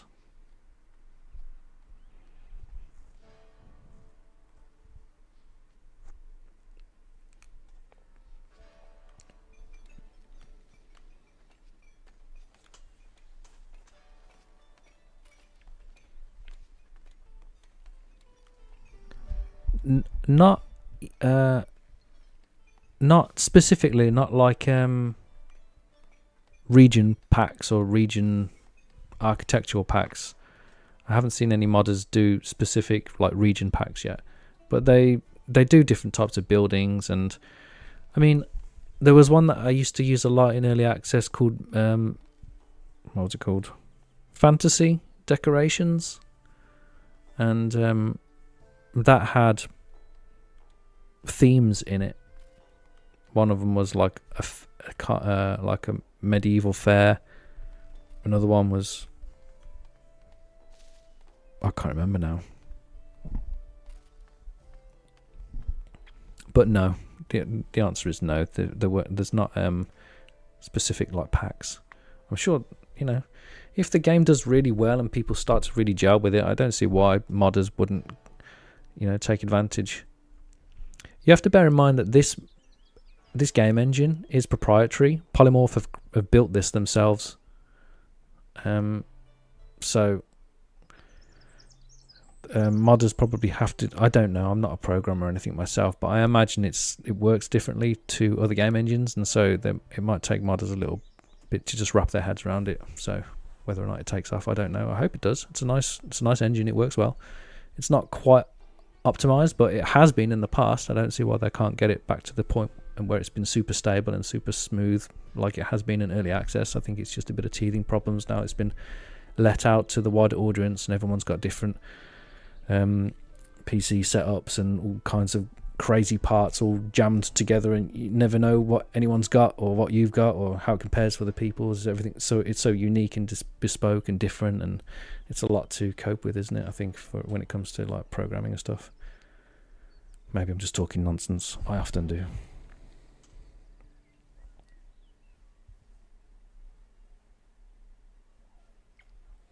No, there's no Steam Workshop with it. They've got mods directly well, in the early access version, they had mods embedded into the game. So it had its, when you start up the game and you select play new game, there was just another button that just said mods, and you just hit that, and then all of the mods that had been created were just in a big list, and you could see them, and they had links, and sometimes there were videos attached to it to explain how to use them and stuff.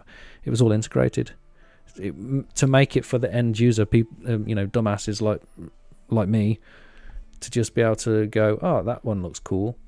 One that I would use almost every single time, and it would disallow me from getting any achievements in Steam because I had to have it, was wood burning. And I suppose it's just because I like pain. It right from the very beginning of the game, the villagers needed firewood, and for some reason, I like that. I wanted them to have that firewood. And I would just go to the settings and then add that. Boom. Check that out now. All of that, because it's purple on the inside. Yes.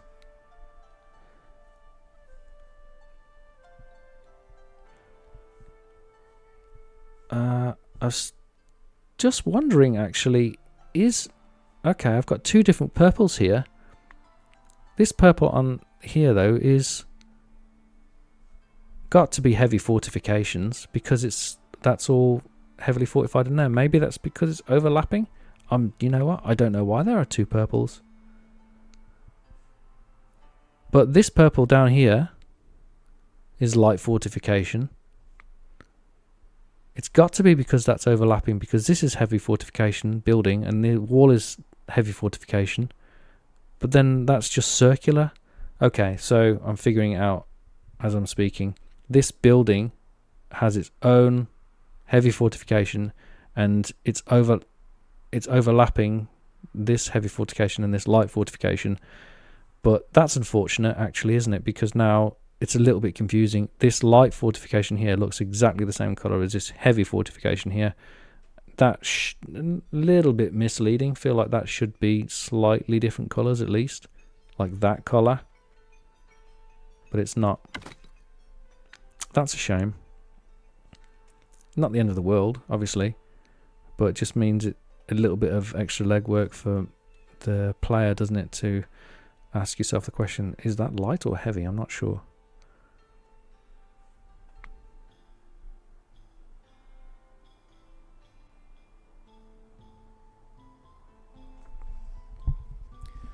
Yeah, the community for this game, it's pretty small still, I imagine. I don't know if it will ever grow. We'll see, won't we? Whether or not people gel with it. I think most people, and this is a huge, broad, sweeping statement, so feel free to call me out as a complete idiot for saying it, but I feel like most people are used to city building games that don't work like this. It's got quite different mechanics. Once you wrap your head around it, the mechanics are quite different to most city builders. And I think if you're not willing to just stick with it for an extra moment, some people might bounce and just go, no, not into it. I don't know.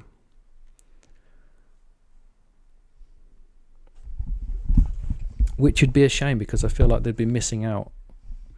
Because as far as from my point of view, which is why the reason that I've stuck with it for so long and stuck with it over other things as well, is because once you do wrap your head around with it, it scratches that itch for the aesthetic part of city building that other city builders don't scratch. The artistic side of it really scratches. Like, what other city builder can you make a structure like this and then make it work? I'm no expert, but for some reason it works, right? I can't think of another city builder that does that. Unless you heavily mod City Skylines or City Skylines 2, and then you're like using Move It and then painstakingly doing it, but then you've had to shoehorn it in with a mod, haven't you?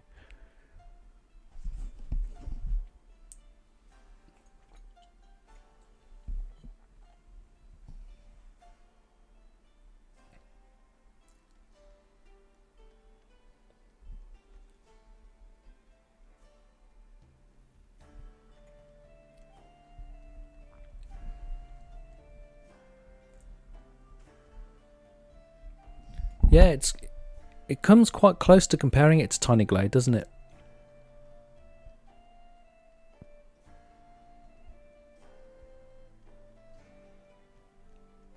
Yeah, you're right. Actually, it's almost like,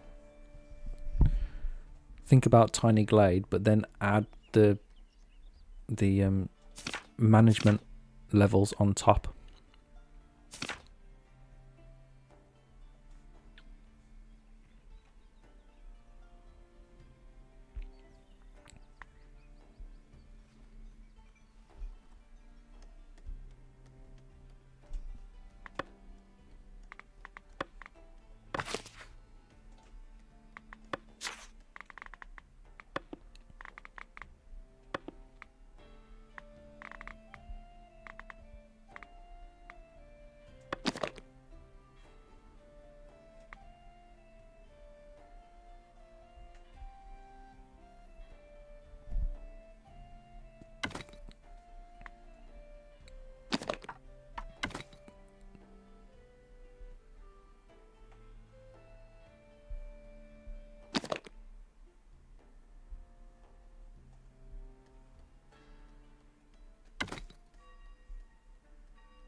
You know what, Shimits? Since the game has gone gold and they've updated the way that houses spawn and are created, it's much easier to make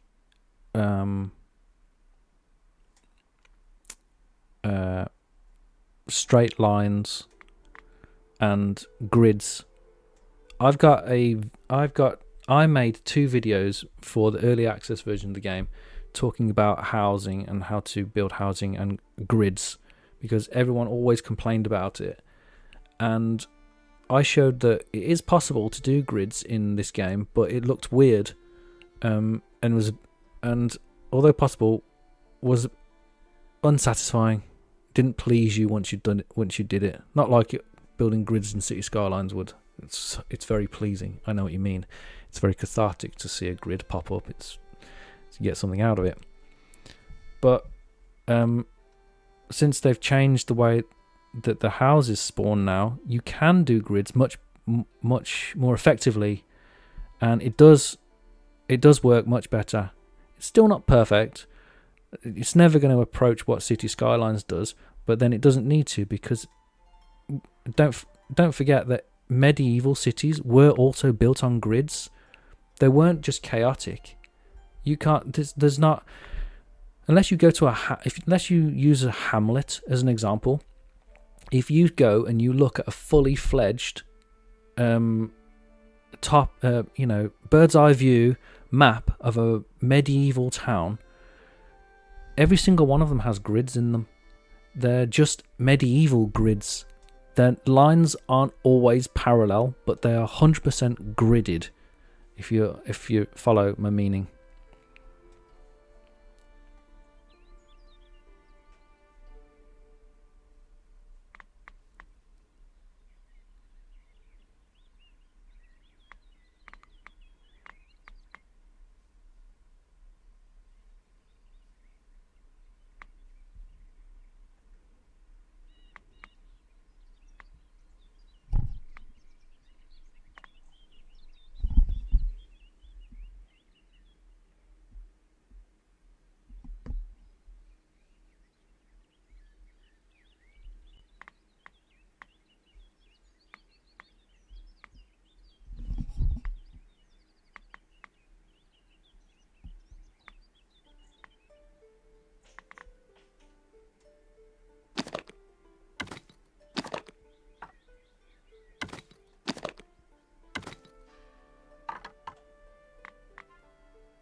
Too big. Let's have the smaller one.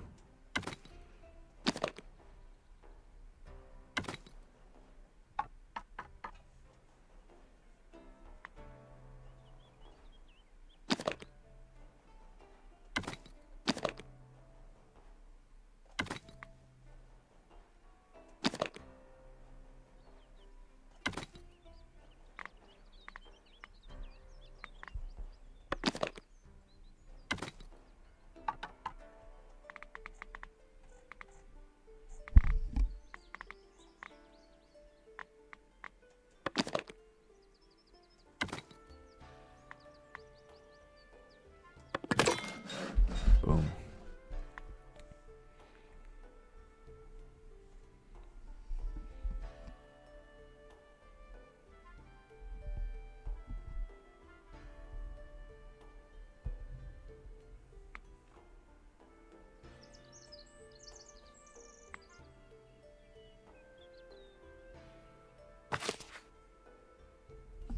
That's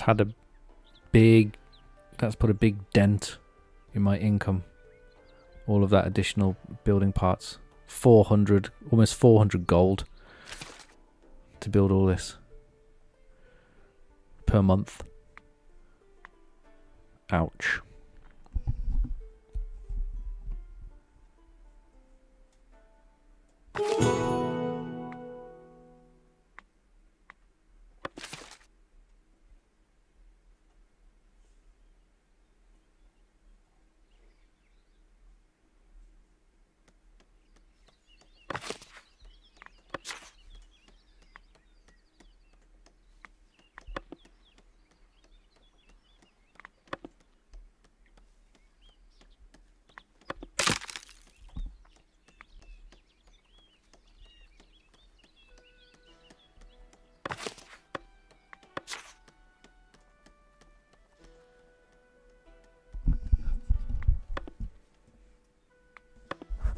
This is dangerous territory I'm entering into right now.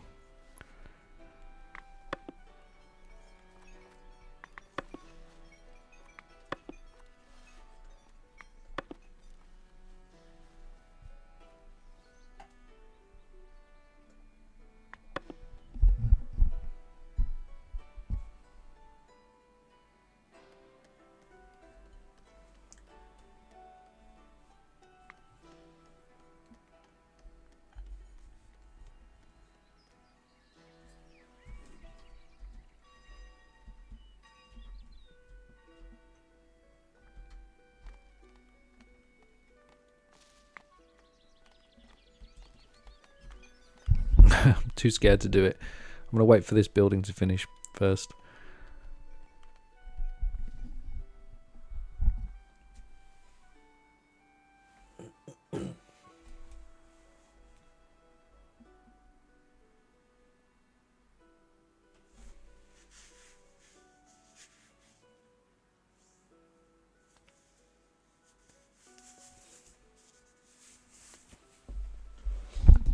I don't really know what you would call this town. It's it doesn't make any sense, to be honest. I mean, it's kind of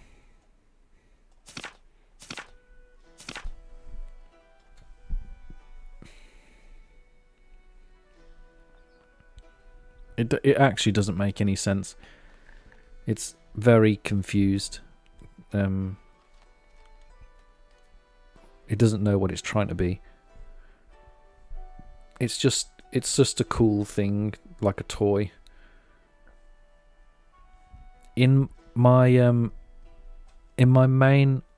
series, my Foundation Series 2 series for Capybara, the town that I'm making for my video series, I'm basing that on a fortified town concept.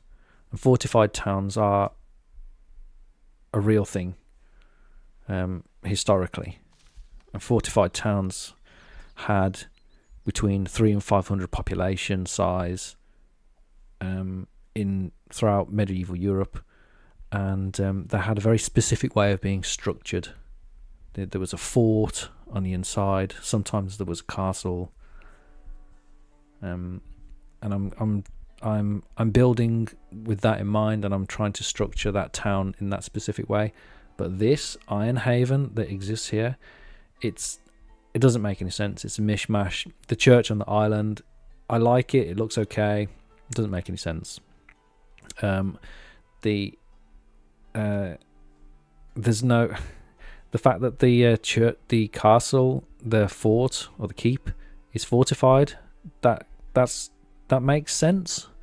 But really, this town wouldn't be on the outside of here. You would just have houses, maybe some fields and whatnot, and all of the town's people would probably live on the inside of the castle walls. And yeah, the whole thing doesn't make much sense to me in real world terms. But it looks cool.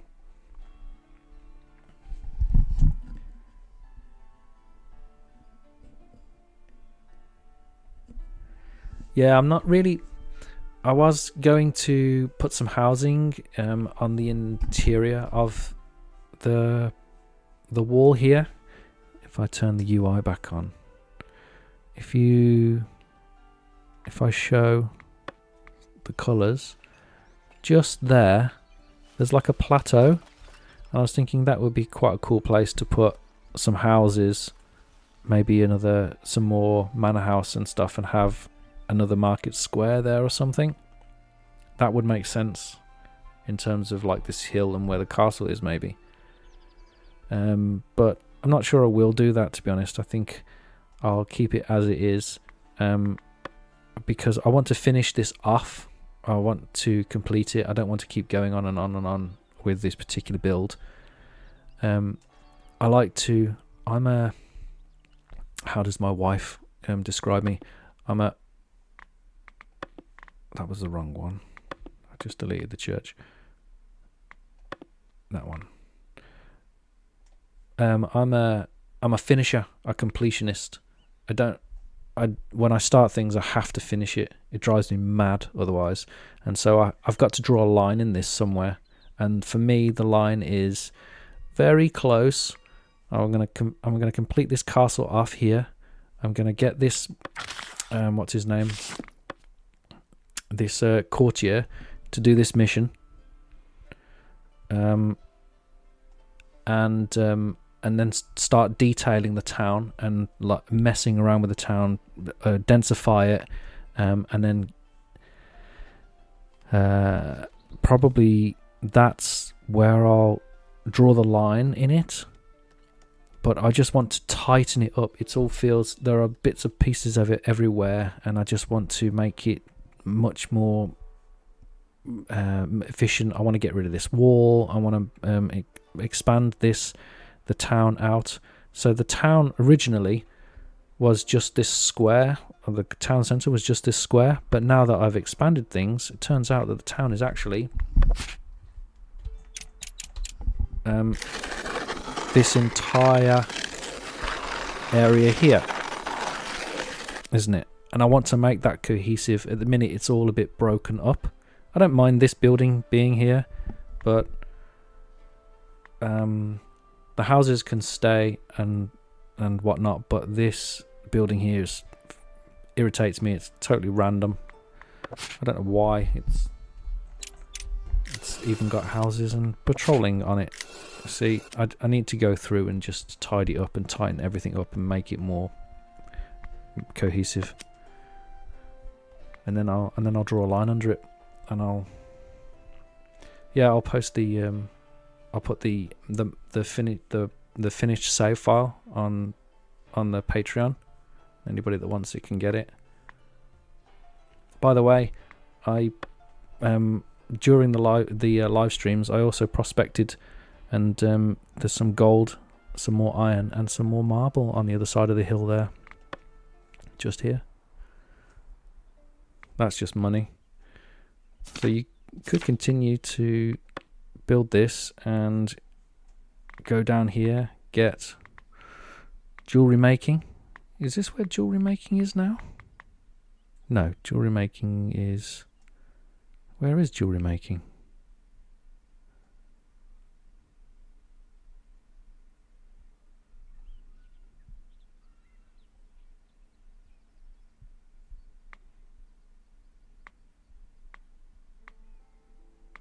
There it is. Why couldn't I see that?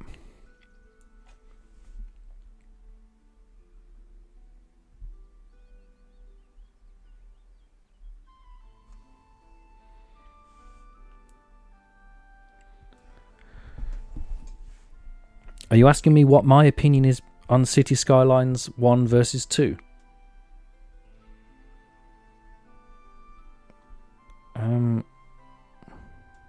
I mean, I played a lot of City Skylines 1, like most of you probably. I played loads and loads. Hundreds and hundreds of hours. Close to 1,000 maybe. Not 1,000, but close.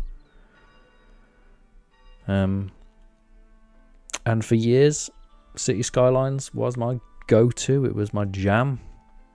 I love City Skylines. It's brilliant. I mean, I played before City Skylines. What was it? What was it called? The one previous to City Skylines. Anybody? I can't remember what it's called now.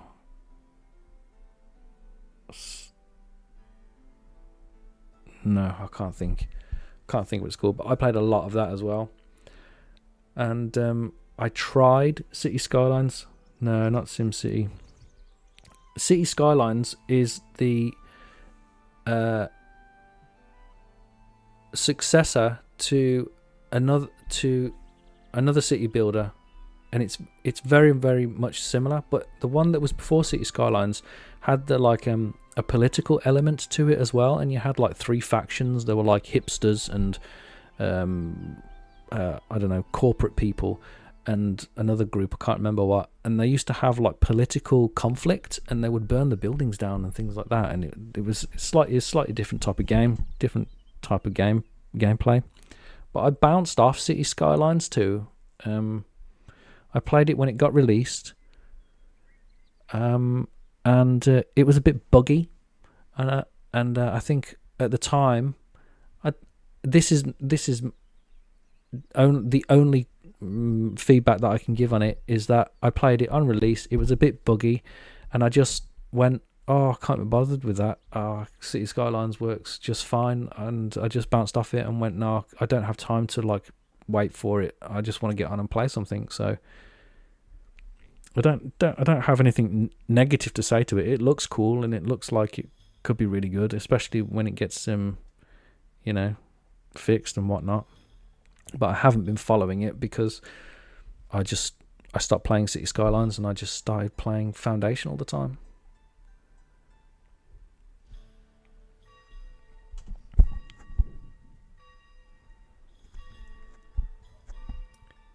Yeah, I played Anno as well. Anno's fine if you want to min-max it, if you want to be a min-maxer. That's how I see Anno. It's all about spreadsheets. Less about city building, more about spreadsheets. I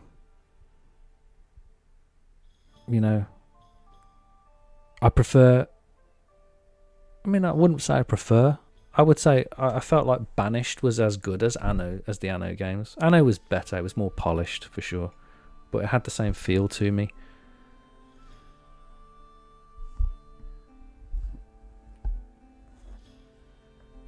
Yeah, I think most city builder gamers are min-maxers at heart.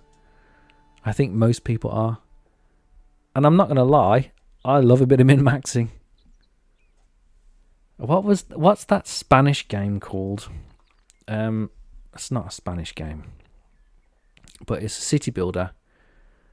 And you play as El Presidente. Tropico. I played almost all of the Tropicos except the most recent one. And Tropico is min-maxer's paradise as well. It's like Anno in a lot of ways, but it's funnier. It's more entertaining than Anno. Anno's a bit serious. Tropico's funny. I don't know if you've ever played Tropico, but it's hilarious. And I liked Tropico a lot. I played Tropico a lot as well. I played them, like I said, played them all except the most recent one. and I completed them all. They're campaigns, and you play through it. It's almost like a story. So you play like, I don't know, like a dozen or 2 dozen maps, and it's like a story you play through as El Presidente. And the whole point of it, which I found hilarious, the whole point of you playing as the city planner is simply to max out your Swiss bank account. You're just trying to siphon as much funds out of your cities that you build as possible. I just found it hilarious, and that's what the min-maxing was about. Like, how much money can I get into my Swiss bank account before this map finishes? Hilarious.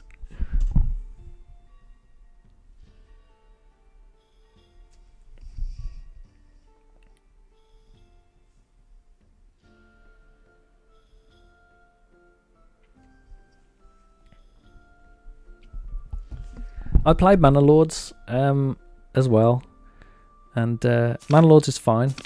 It's just not finished, and if it's a toss-up between Manor Lords level of completion and Foundation's level of completion, Foundation wins hands down, because it's got all of the elements that it needs in order to be a successfully entertaining experience. Manor Lords isn't quite there. It's not finished. When it's finished, there's going to be the holy trinity in my mind of city builders games. It's going to be City Skylines, maybe 1 or 2, who knows, Manor Lords, and Foundation. For me personally, and I'm not speaking for anybody else, but just me personally, that's kind of going to be the holy trinity of city builder games.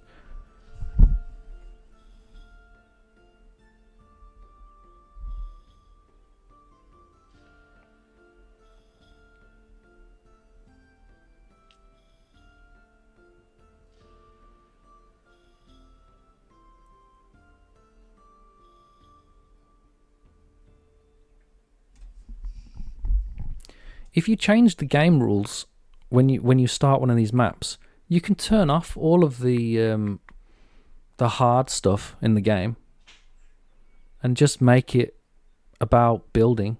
In fact, there's a mode called creative mode, and you can turn off all of the extra mechanics that you need for making gold and all that stuff, and getting the resources. Everything's free, and you can just build stuff if you want, if that's what you want to do. I'm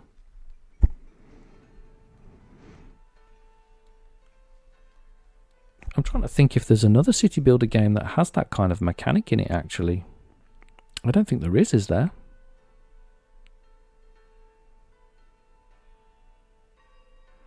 Yeah, in City Skylines you can have unlimited funds, which is the same thing as having no resources, isn't it? So same thing.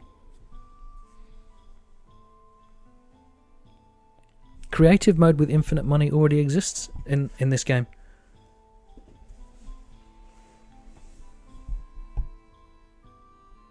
Creative mode already exists. When you start up the game and you select a new map, you get game rules, and you can just hit creative mode. It's already in. Yeah, like I said, I think in City Skylines you can in the when you set up the game, a new game, you can just toggle on or off infinite money, and that's effectively creative mode. Not 100%, but it's basically creative mode, because you can just buy everything up front and then build what you want.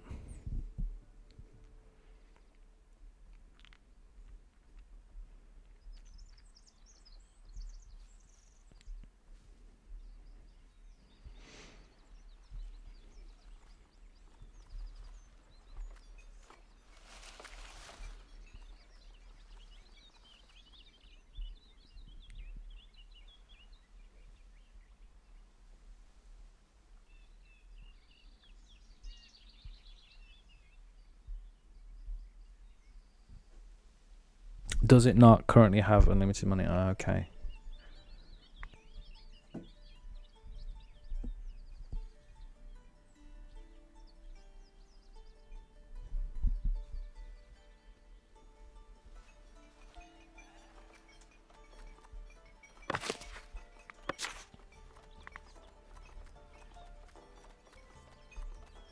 Moment of truth. Let's demolish this wall. Boom. Killed it.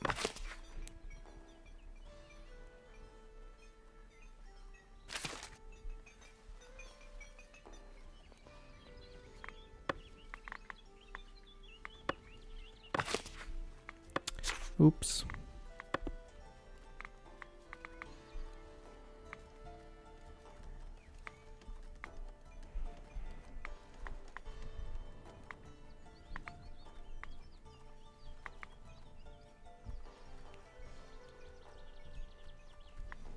What building shall I put there? Do I need more treasury? Yeah, I might as well. You can never have too much treasury. Let's add.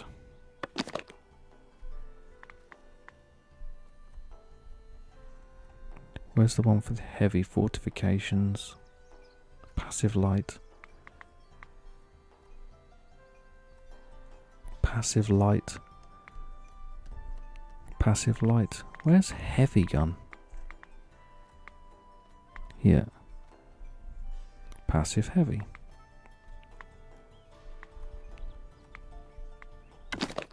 Is that passive heavy as well? Yes. I could stick that in there. Should I do that? Okay, but that's only going to cover those two. Not a problem. I mean, he's going to go higher anyway.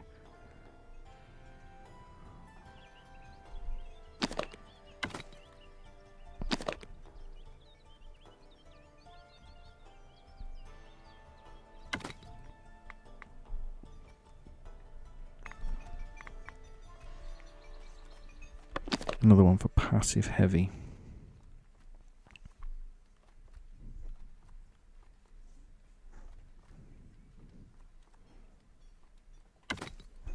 See, I'm just going to nest that in there. Hopefully that's enough. Oh no, we need a door. We don't need a door for that, surely. But we'll need a door for that. Okay. You can have a door if you want.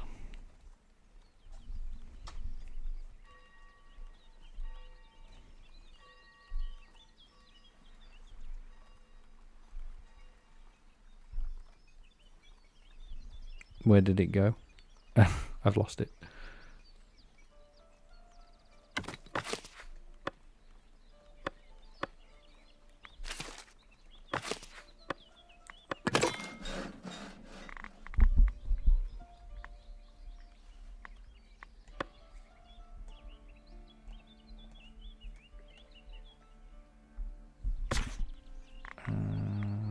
Treasury.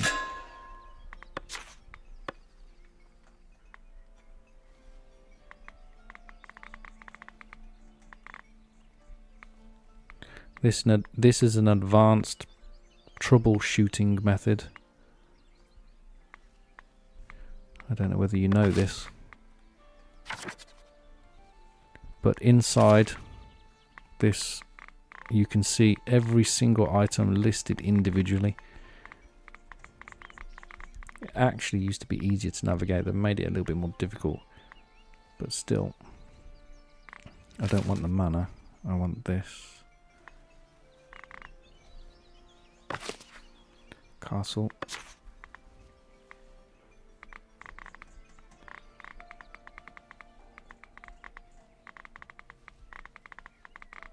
I'm looking for the part that I just nested in there that I can't see anymore. Doesn't seem to be there. Okay, let's just back it out. Oh, it is talking about that needing a bloody... Okay, fine, whatever.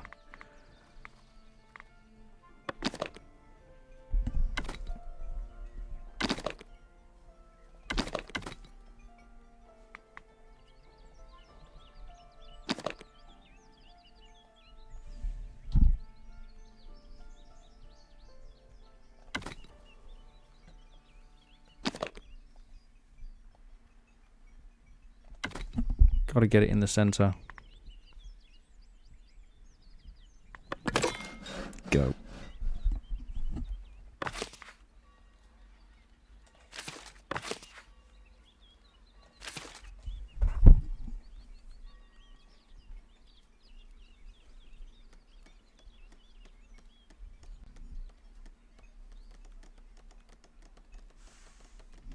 Those 5 plant pots, I know. They were, I think I put them down to, it's not just the plant pots though, is it? It's also all the rest of the decorations. I know, I'm going to go through and clean it up in a minute. I've got bigger fish to fry. These houses have downgraded.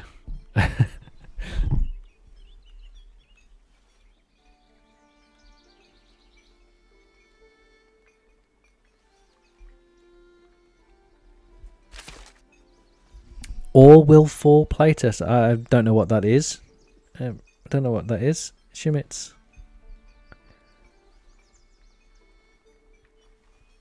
Oh, ta-ta, Colin, if you're still here. Goodbye, I didn't see that, sorry.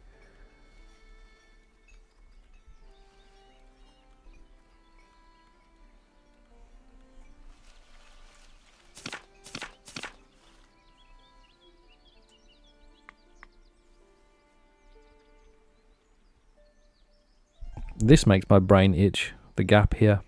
I need to fill that in.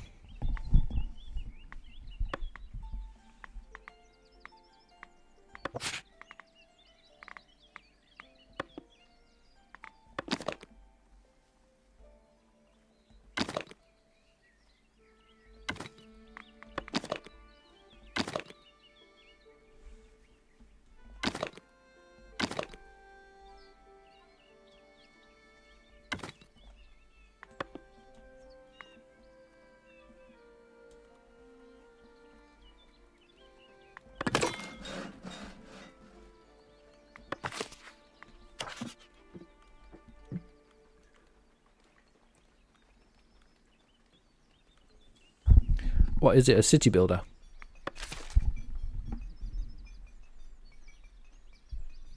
Physics-based survival city builder. Sounds intense.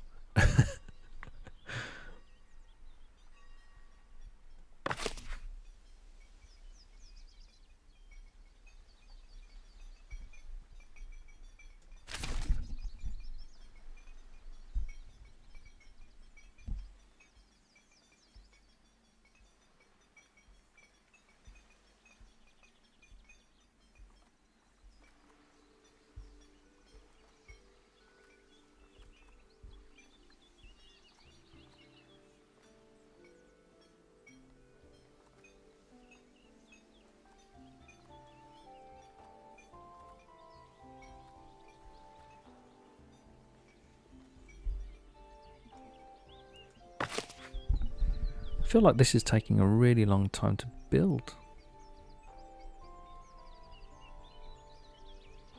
It's just massive.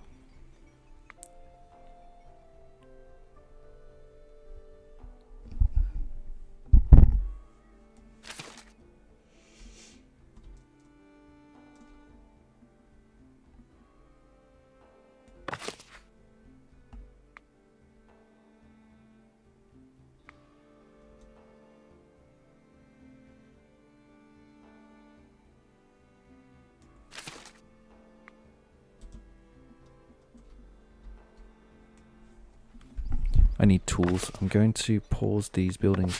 Don't let me forget to unpause these buildings, okay? Otherwise, I mean, my economy's going to absolutely tank now.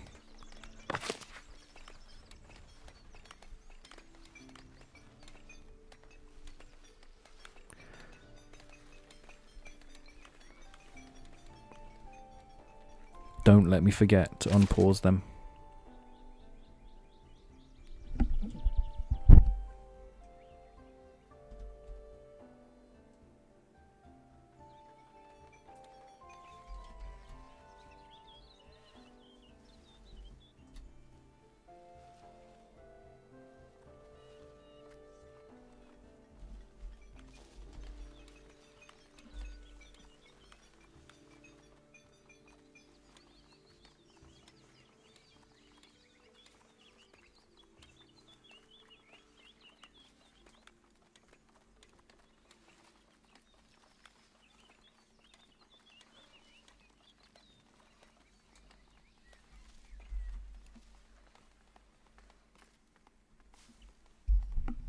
I might take a look. I'm actually I'm going away for the next couple of days. I'm going to the Lake District to go and look at some castles.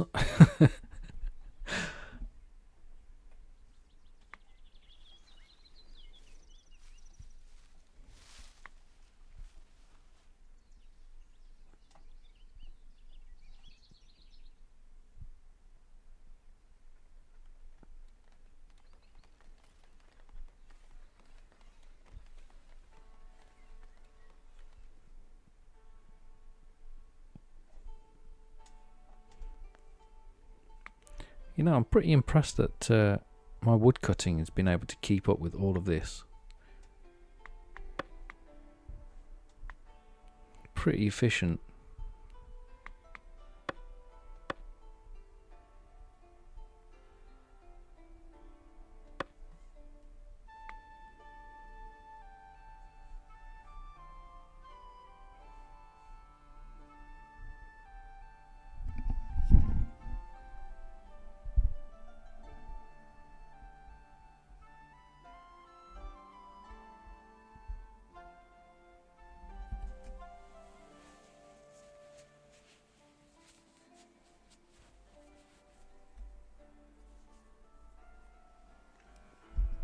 I've only ever been to Scotland once.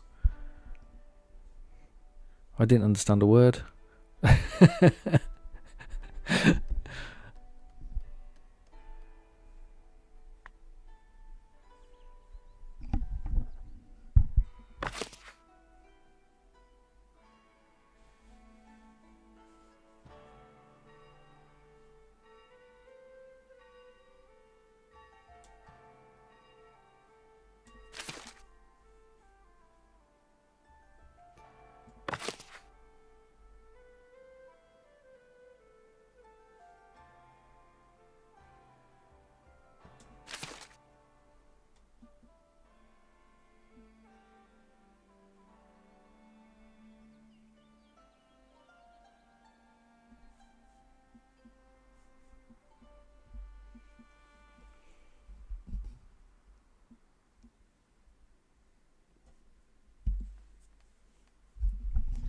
No, this town centre looks so weird to me. It doesn't make sense. It's not my greatest work. Sorry about that. I like to make things look. I like to make them feel like there's at least a possibility that they make sense. But this it feels strange. I've got the butchers. Got this butcher sitting here with the weaver hut randomly just placed in the middle of a place there next to the warehouse, and makes me sad to think that I made this. I'm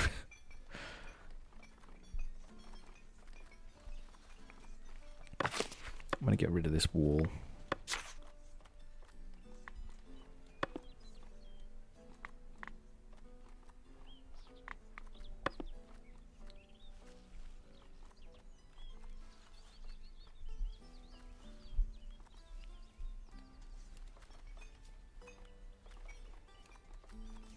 I keep that bit because I feel like it does something nice to the bottom of the building.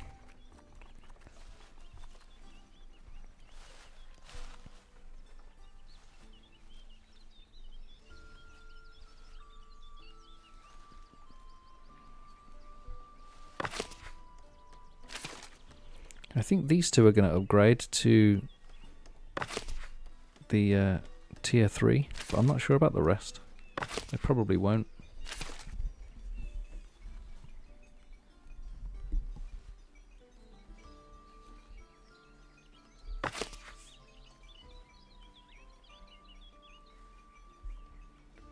I've run out of something, that's why this is taking so long to make.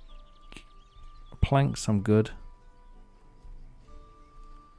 It says missing resources. What is it? Stone? I've got some stone. Tools. Where are tools? 4 tools. They're just building everything all at once, aren't they? like they're building that, and okay, fine. And they're also building that up there, and that. Just overstretching myself with the building.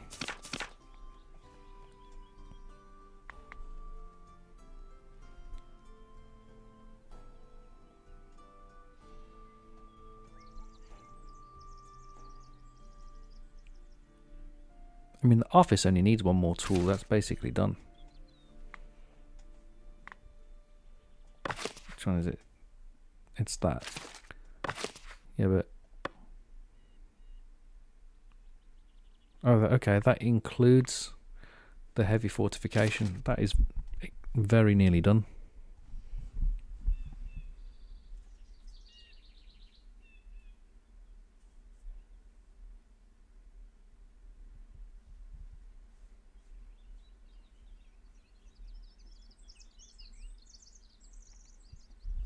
Hello, Lord Raymundo. I've got enough builders. I've got 6, which is a lot for me. I've got one there. I added an extra one early on in this session because I knew I was going to build a lot, so I don't want more builders just taking up space after when I've finished building. They'll just be laying around, not doing anything. I can't have that. Nobody lets me just sit around idly. And I don't expect it of my builders. I'm just building a lot. You're late to the party, to be honest. But I've built this enormous, heavy fortification all the way around the top of the hill. It's been a success. And I've also built this new bit of manor house. We've upgraded some of the buildings here to level 3. What do you think about those? I don't know if you've played far enough yourself to be able to get the tier 3 density. This is the lowest quality housing, but it's the highest density.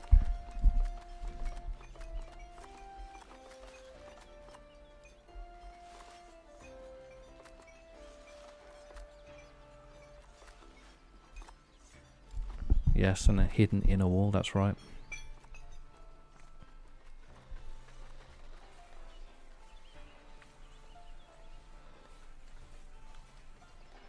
It's come along, it was so modest. And now...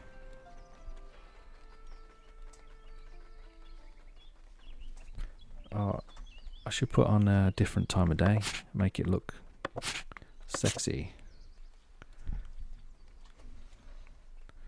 All right.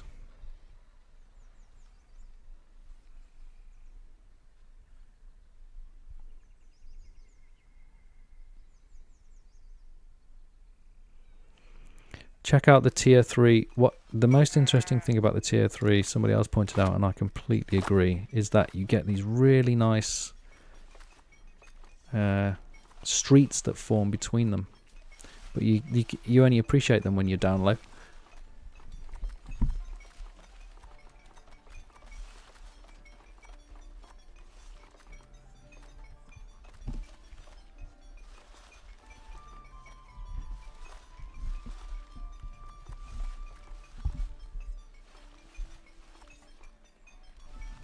There's one feature, I think many people have called for it already, and that would be a first-person camera, so I could walk around my creation.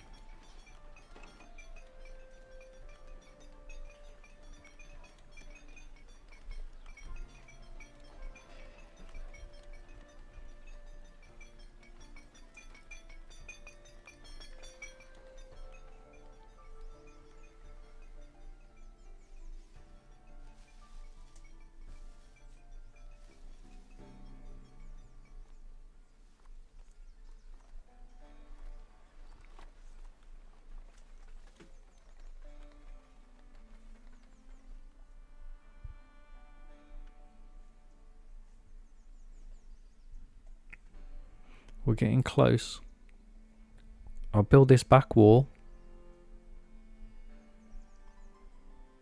And decorate the rest of the town. Complete this mission.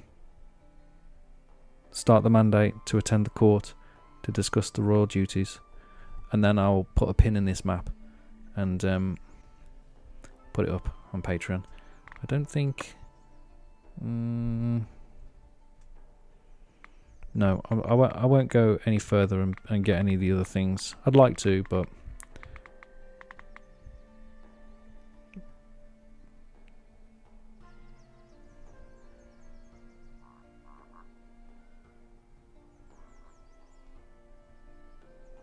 no, for me, that's the signing off point, achieving those things, because after that, you want to increase efficiencies. And the way to do that is to start promoting villagers to commoners, and you can't do that unless you have an additional refined food, and I don't have it. And so either I've got to start buying land and growing wheat, or having cows for milk, or I've got to buy food, and I have spent enormous amounts of money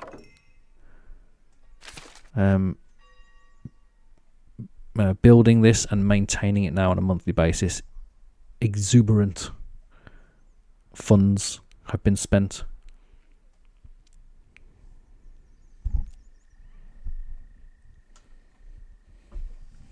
No wheat has been planted. I've narrowly avoided it. I dodged the need for wheat. That was kind of like a secret side quest of mine. Like, can I do this without going through wheat? And yes, you can. It's been difficult, if I'm honest, and I usually am. I found this quite a challenge, because of the land restriction. It's been pretty difficult.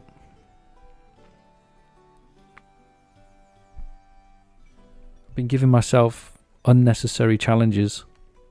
Don't buy too much land and building this weird valley.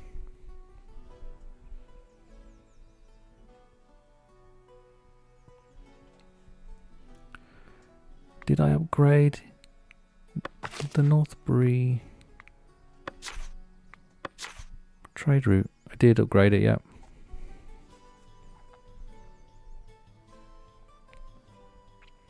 Yeah, that's what I did when I was... Okay, so between the streams, between the last one and this one, I let the simulation run on, and that solved some of the problems that I was having, to be honest, because it just needed the economy time to catch up with all of the changes that I'd made. I was going so quickly.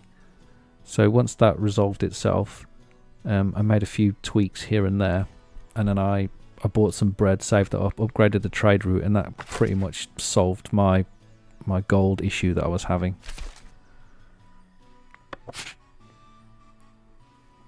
I'm out of boar now, by the way. People are complaining, no doubt. Oh, no, they're not. I bet I'm right on the cusp of complaints for that. I bet it pops up now and again.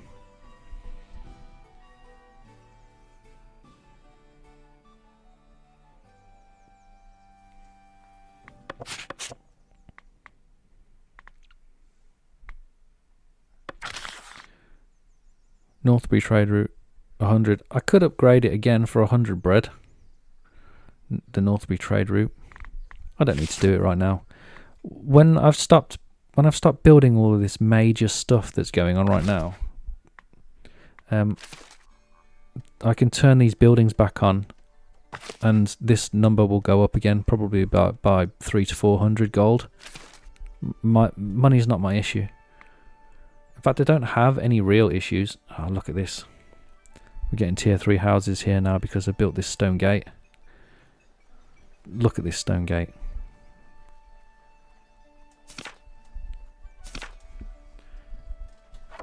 All kinds of epic amazingness.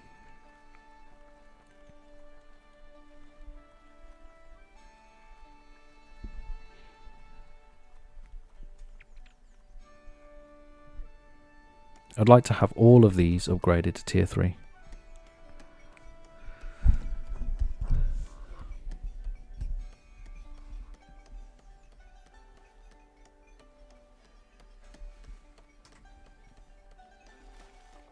I think I'm finished actually, aren't I? Did it just finish?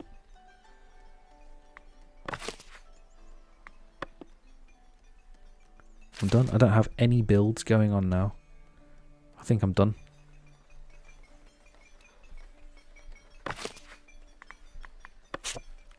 That can go. That can go. That can go.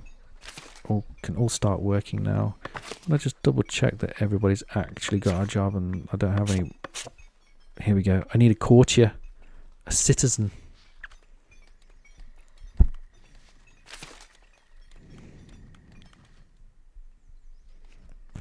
Is it going to force me to make a citizen? I don't know if it is. I don't know if it is.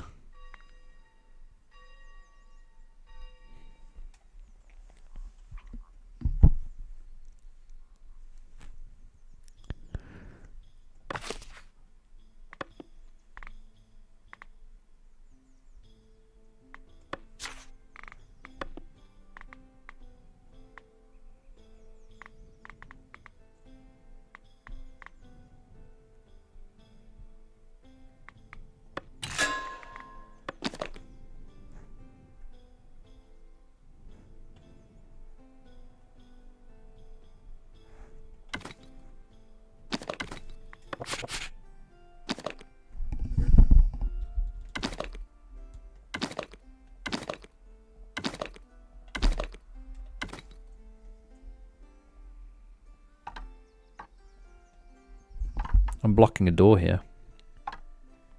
That's annoying.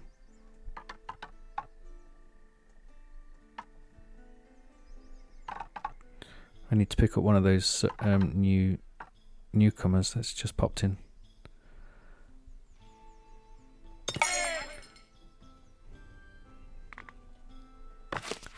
Let's have a look. Assign a courtier? Okay. This is how we do it. It's just like assigning a bailiff. Job learning speed. Happiness is less impacted by 12%. And the same again.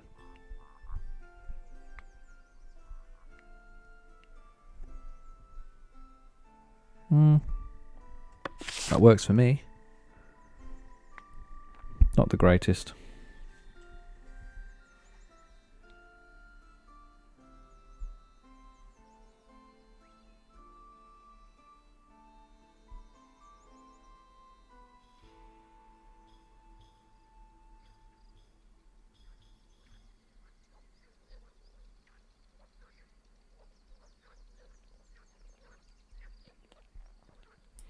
No, I wasn't. I hadn't been in the previous stream. I hadn't been successful with my economy at all. I left it in a shambles. I'm just going to be a bit haphazard about this and just stick a door in there.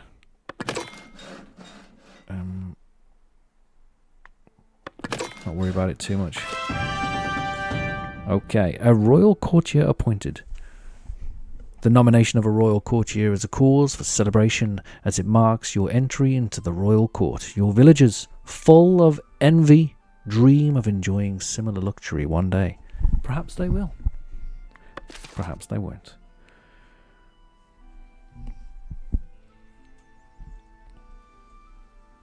There's a door there. That'll bug me, but I'll fix it later. Look, I found gold.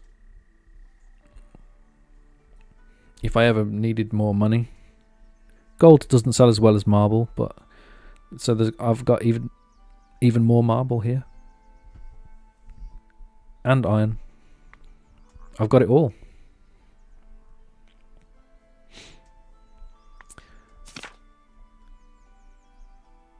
Housing insufficient. Just build that. Right.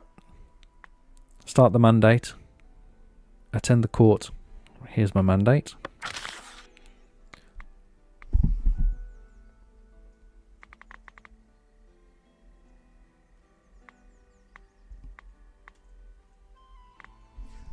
It's at the bottom here. Attend the court to discuss royal duties. Takes 14 days. Do it. Oh, I instantly completed the mission. That's good. The royal courtier on the way. You have heeded the call of your king. Your trusted courtier will speak on your behalf within the grandeur of the royal court.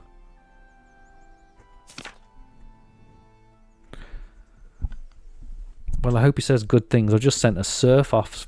Might have been a huge mistake. You know, I think he was a miner. I could have just let myself in for a big old mess there.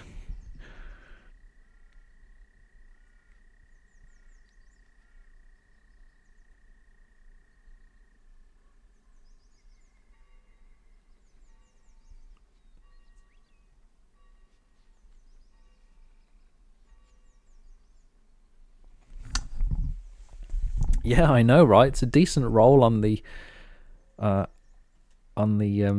ore deposits.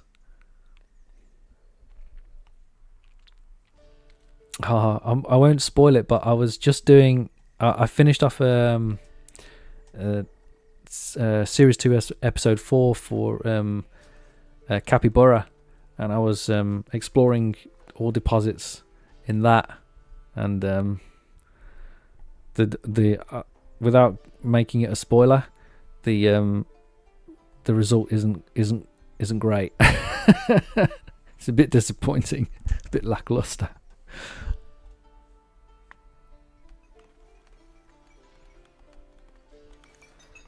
Check it out. You know what? They're growing on me. I didn't like them at first, but they're growing on me. I just like the roofs to have a bit more texture detail like they do on the level 2 and the level 1. Like the level 1 has this extra bit of texture detail here. And so does the level 2. In fact, it's got the sticks and stuff on. I feel like the level 3 could do with a bit of that. They just feel a bit flat, a bit too flat. I'd like to see a little bit more. But apart from that, they're growing on me.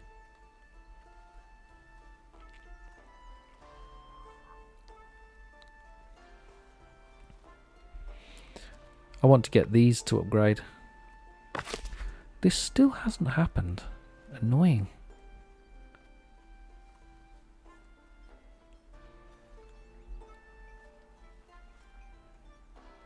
Okay, Levoid is bringing 32 planks. It's happening. Is he now?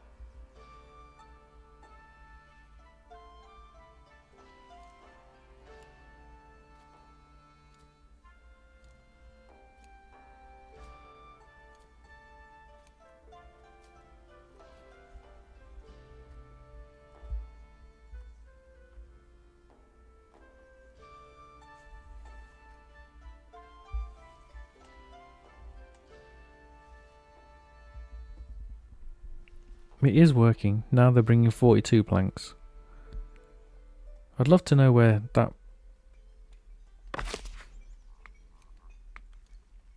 There he is. He's even complaining.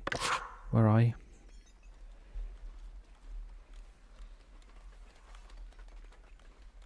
What, has he already delivered?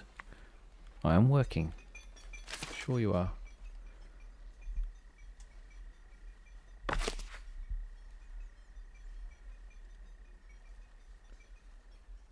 Hussein is bringing 28 stone. Way back when, you used to be able to just click on that name and it would take you directly to them. It doesn't do it anymore. I don't feel like that amount of planks went up, you know. I think this is broken. I think there's a problem with it. Look. He's bringing 42 planks again. Tell you what I'm going to do. I'm going to delete this bit of fence, see if it makes a difference. Oh, bugger off. I don't want to see that.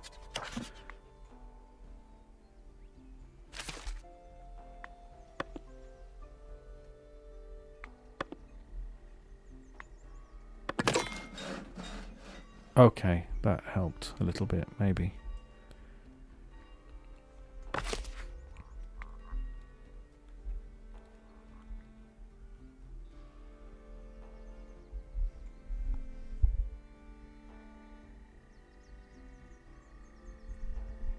I think they're just phoning it in, aren't they? What's the medieval equivalent of a phone? There isn't one.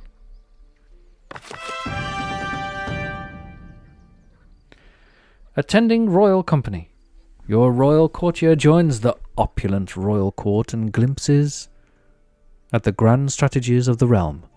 War rages along borders near your village, and the king has decided your castle would be the most suitable place for hosting and attending his weary royal companies. The king promises you coins and influence if you accept these royal duties.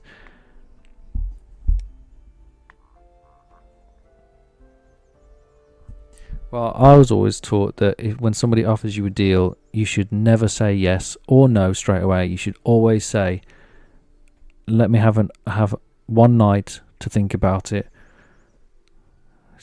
But in this case, I'm just going to accept it because I'm daring. Royal duties bestowed. You have agreed to attend. That'll do.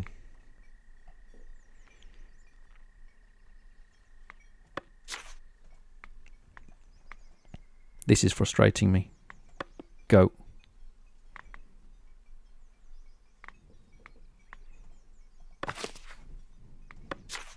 Oh God, it didn't work.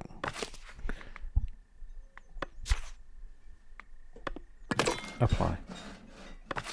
Get rid of this.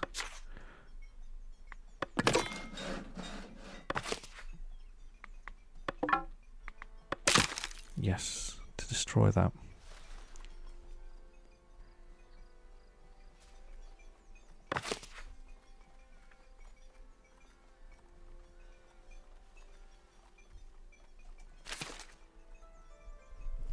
It's not the end of the world. I'll tell you what I can do. I can put some heavy fortifications over there.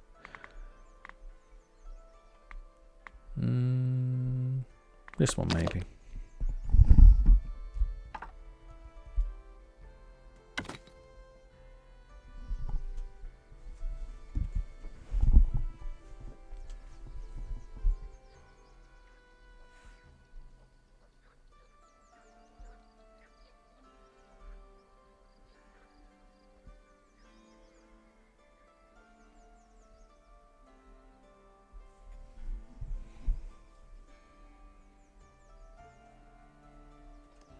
Yes, I want that. How do I get that?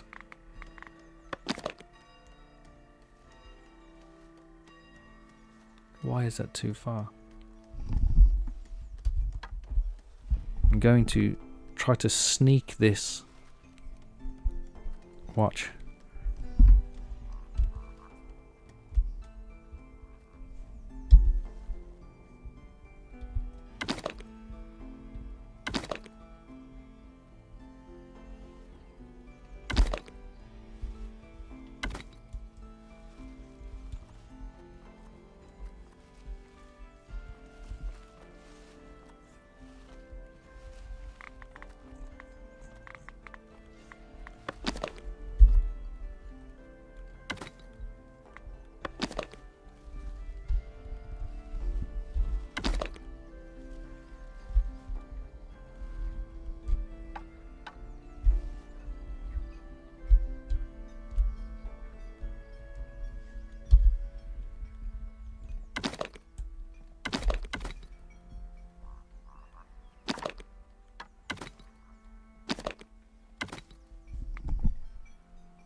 It's in.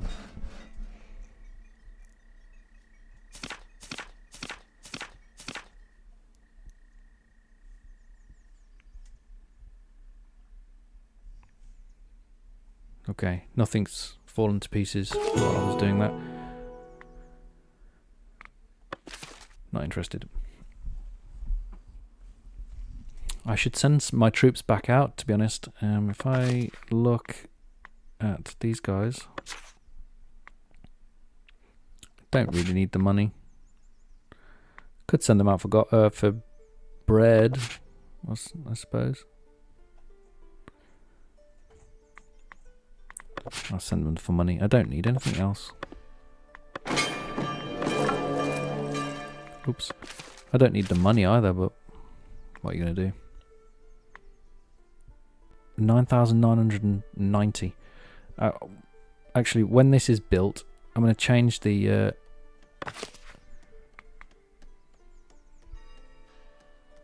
I'm going to change its function to treasury.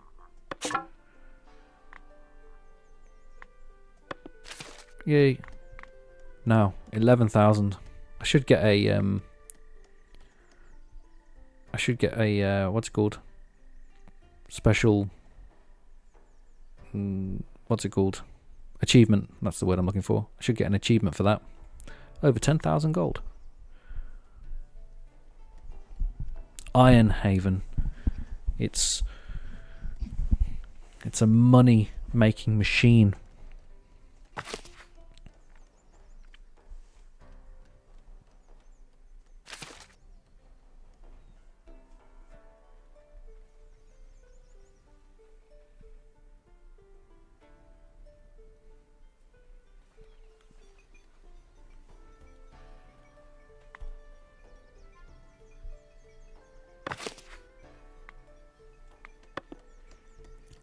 I'm just checking my sanity now. That is a heavy fortification piece, that, isn't it? I think it is. It was.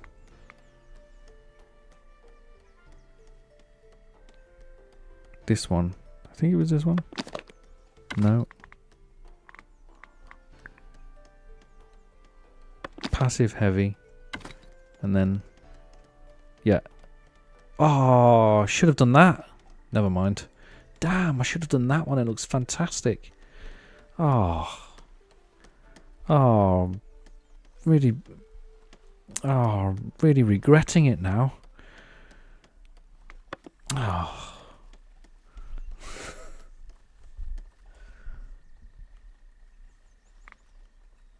Look at these building parts. I shouldn't. Uh-oh. Here's some bad news.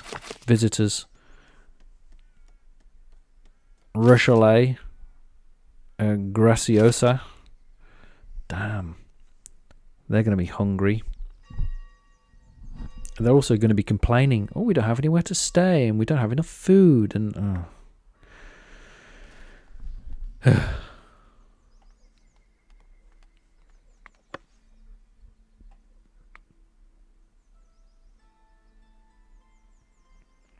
you need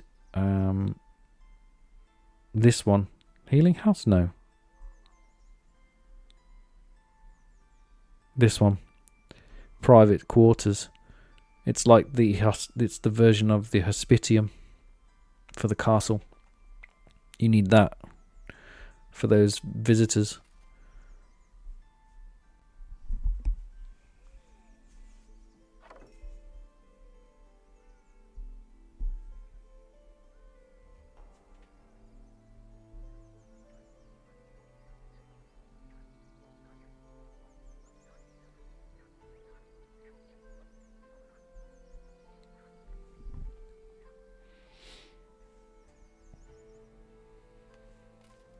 Yes, here we are. That's upgrading. Why doesn't this one? It will. That's going to upgrade too. Haha. What about this guy? No, he's light fortification. You know what I could do? I could get rid of that. We're going to have more than enough housing here. Bye. That makes it easier on the patrols anyway.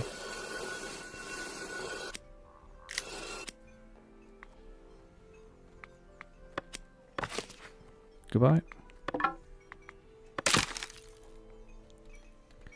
And then I can do something here.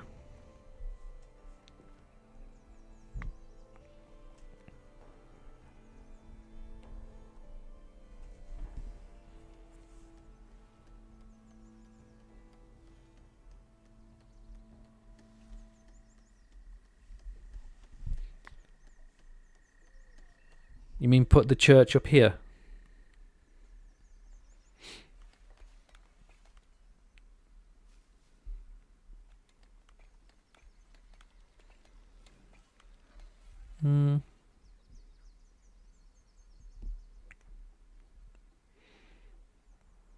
Could do.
Farm size.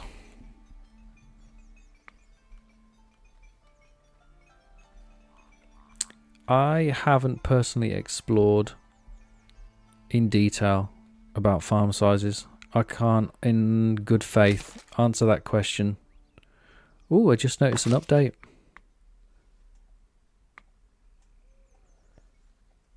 This is new, since they had a recent patch update. Now you can choose your brush here, because you weren't able to choose it before. Ah, that's nice of them. But no, I can't in good faith answer the question about whether or not it makes a difference if you oversize your farm or undersize it. Well, clearly if you undersize it, I mean, it makes logical sense. If it's undersized, you're not producing as much as you could. I am an influential village. I get 10% happiness. How come I don't have enough housing? Who is it that doesn't have a house? I'm unable to find a place to live. A miner and a woodcutter. Where do you work?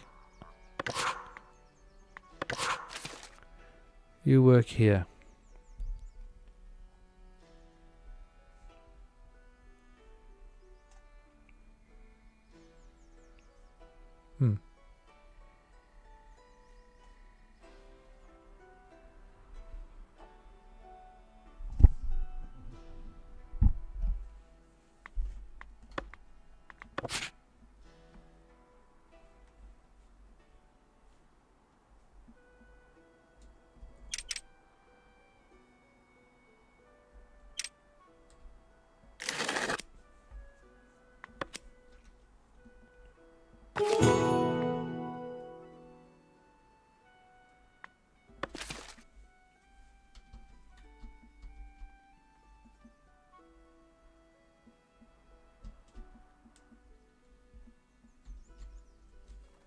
Right, I'm on a mission now to just tidy up the town before I stick a pin in it. I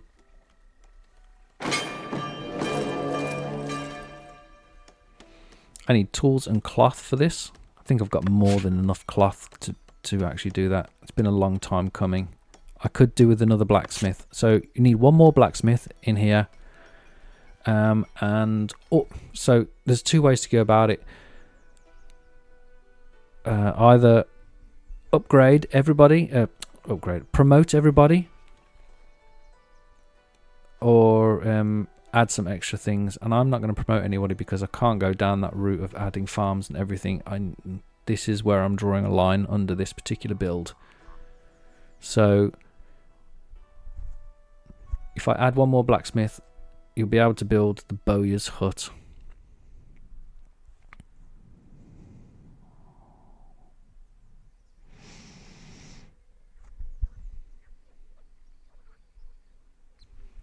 Where would I put a blacksmith?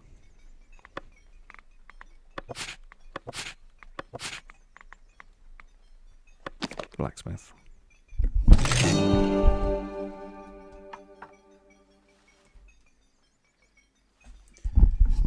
To the satisfaction of the first constable, the king's company left your village prepared. They did. And it was a success.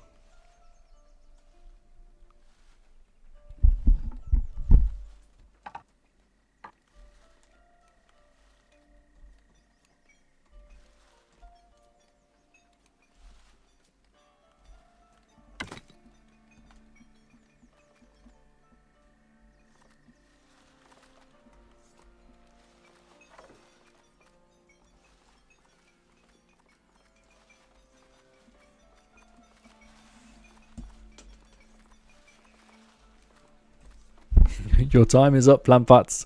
Yes, okay, let's do it.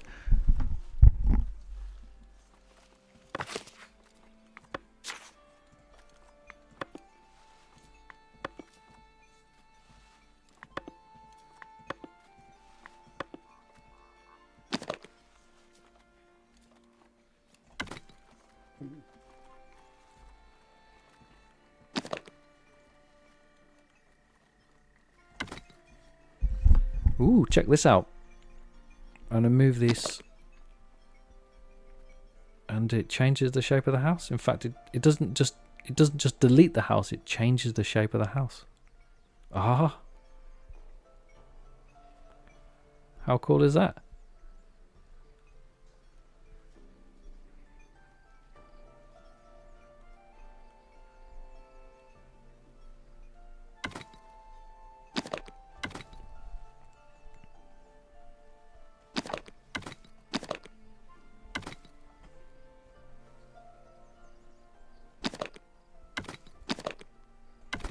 I might add some plant pots back in now.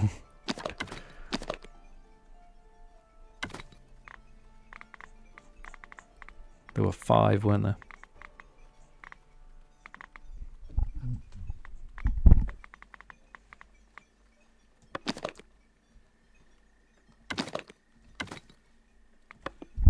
No, I can't do it. It looks too silly.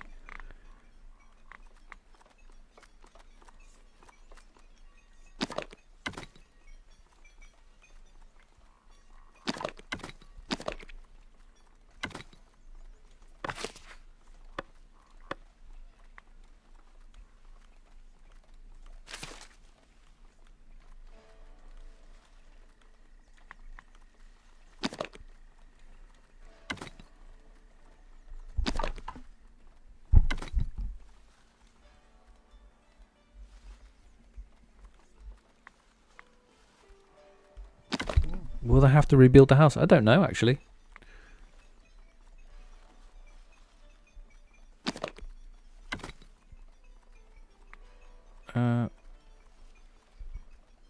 Why can't I start construction of that?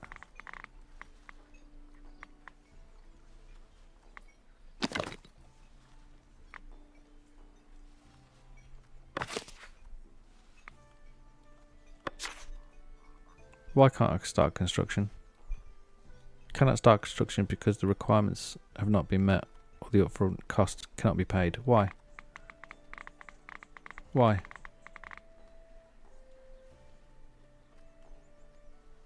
I lose 5 splendor. Is that why?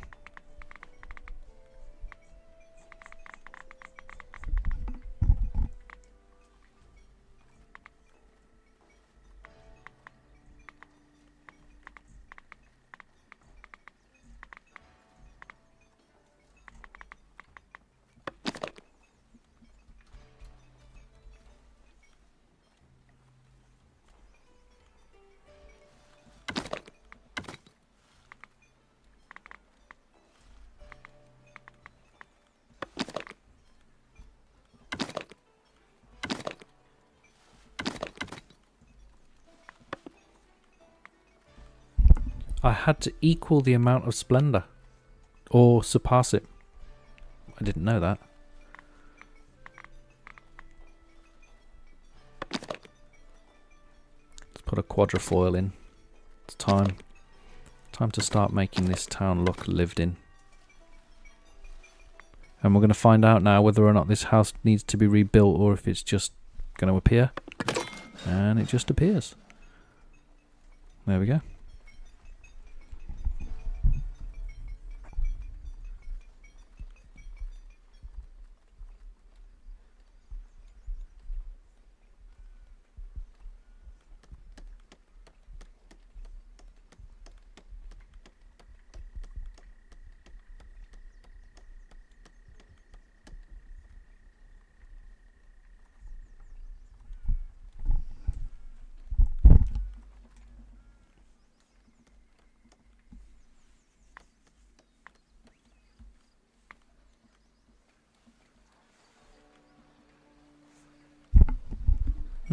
I don't hate the blacksmith being there, but I think I'm going to move him to over here.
He needs to get moved.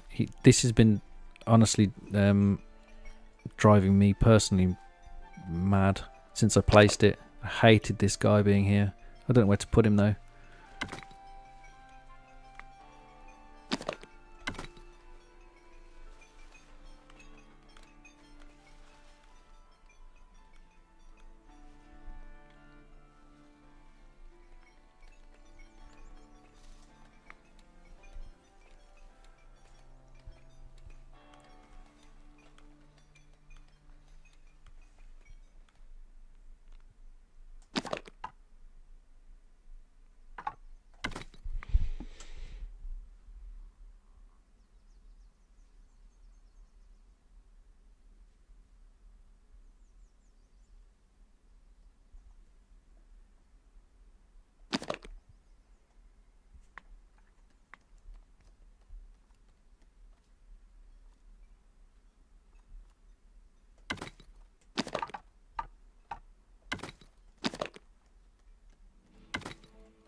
Where can I put this guy?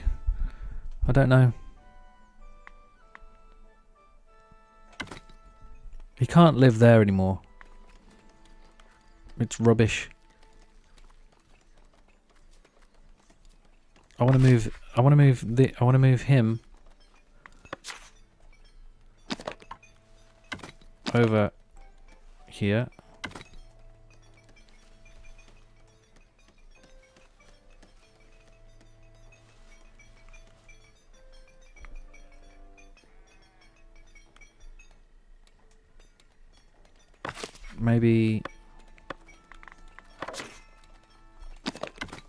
Maybe if I put him over here, that'll satisfy me at least a little bit.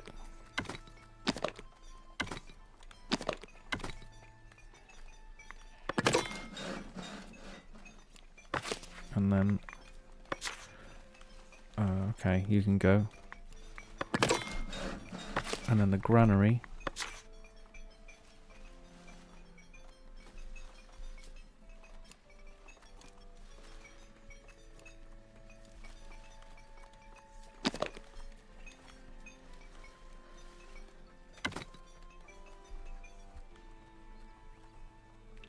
I can't have anything blocking this view, because when you come in through these gates,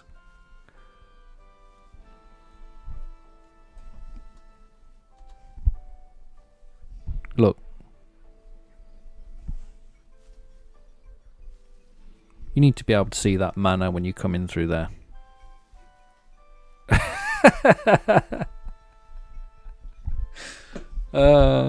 Did you see his legs then?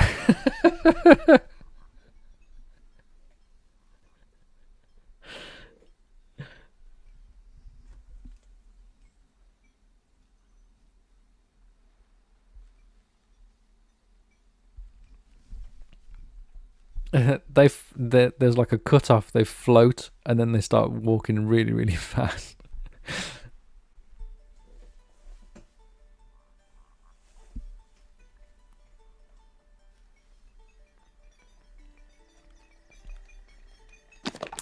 On that point of producing meat from dairy products, I know it feels like it makes sense, but medieval societies did not slaughter cows for meat. They were too important. Oxen were the modern day Frisian cow didn't exist in medieval times. They're a very recent breed of animal, and oxen, as they were used for industrial work, pulling things, moving things. They were like a tractor. They weren't for food. They were like for muscle. So it makes sense that they don't. That's the reason that they don't have them for food in the game. It fits period wise.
It's a good curveball, but animals die.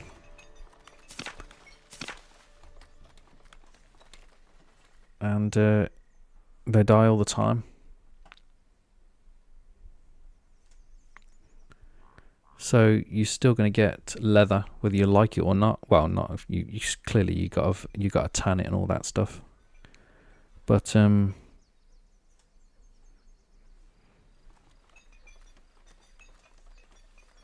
even the leather's more valuable than the food as far as the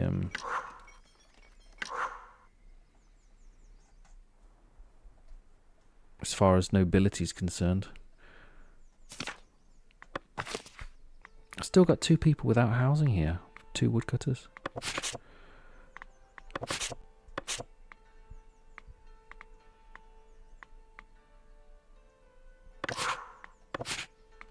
Both of these guys, they don't have houses.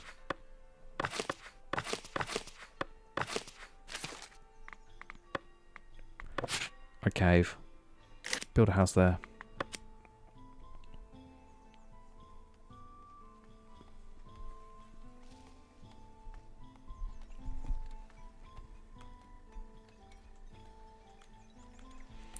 No, I'm sure it's not if only they died. Without a doubt, some of that, sometimes all animals were slaughtered for food if they needed to, and some animals were used for meat or whatever purposes. It's not like it was a clear cut. It's not like it was a absolute given rule 100% of the time. I'm sure they were used for all purposes, but in general, most cows weren't used for slaughter. It wasn't an industrial thing. Same as chickens, to be honest. Chickens weren't really used for food either. Chickens were used for eggs. Eggs were more valuable than chicken meat.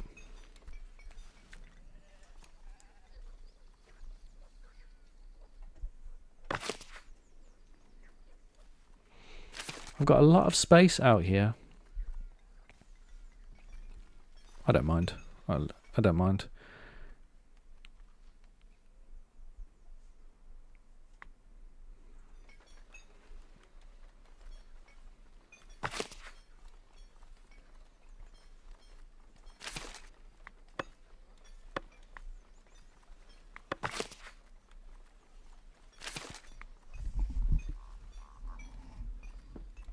Yeah, go for it.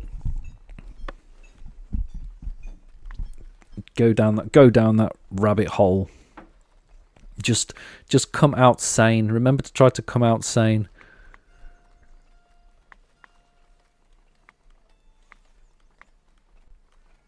So I've got an extra blacksmith here, and I need to, which means I can build that as well now.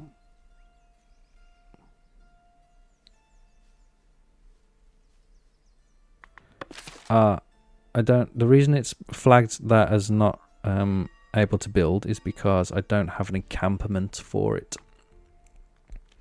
You know what? I'm not going to do it, but I'm just going to say this out loud.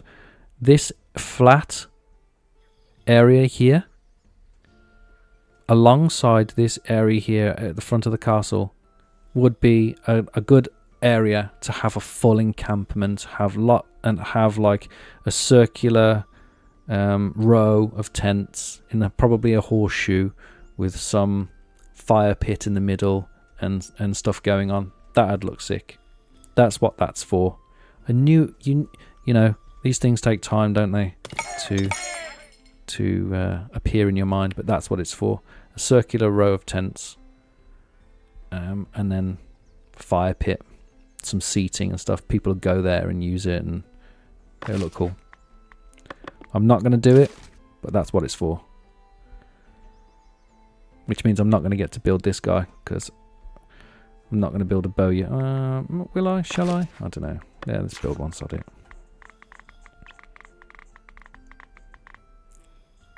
One more, won't I?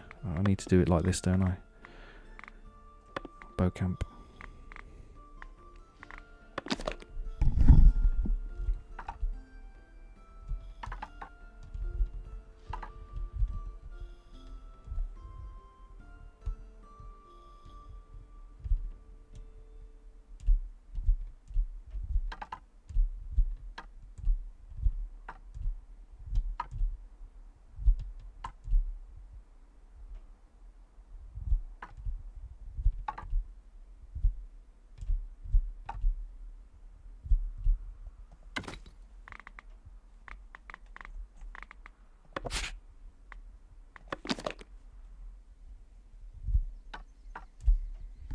And if I put the target practice here, if they accidentally shoot over, you just have to call for.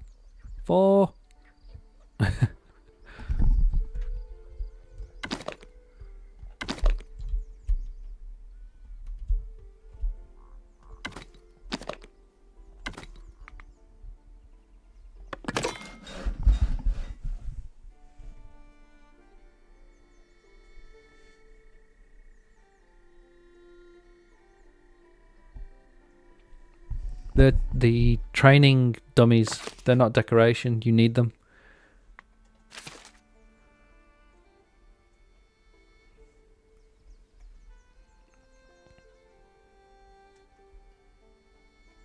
In fact, there was an animation where they would come and fight them.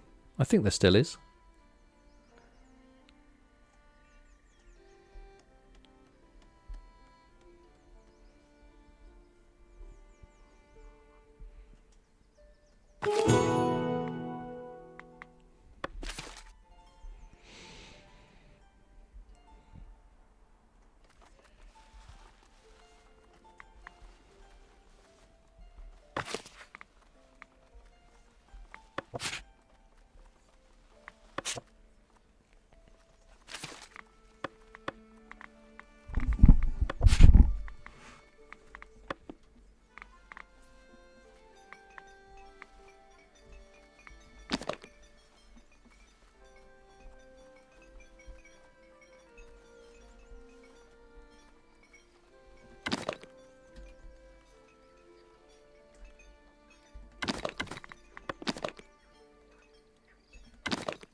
Oh, there's an extra long hang sometimes. I always think it's going to crash, but it never does.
Ah, they slaughtered cows in the winter. They probably... Okay, makes sense. I wonder if it was the old cows that were... that they thought, oh, maybe this one won't make it through the winter, or they don't want to provide the extra feed. Yeah, okay, cool. That makes sense as well.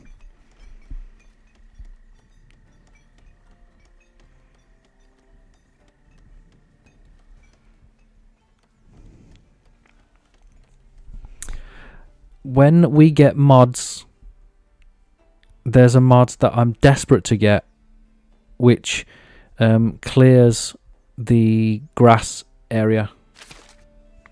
I'm looking forward to getting it back because I would paint this all of the interior of here just the soil dirt color, and a lot of all of this would get colored and it'd look much better, much tidier and neater. It's a little bit irritating that I can't do that now, but we don't have a mod for it yet, so.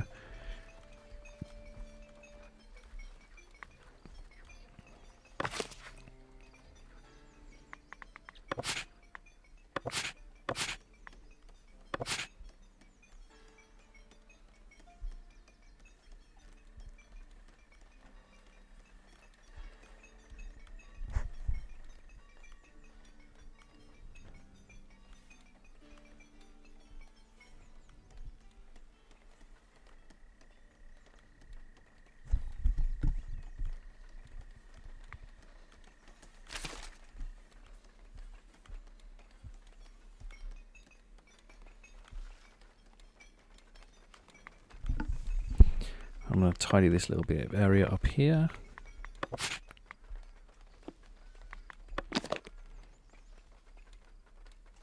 Not fortifications, it's the wrong one. I want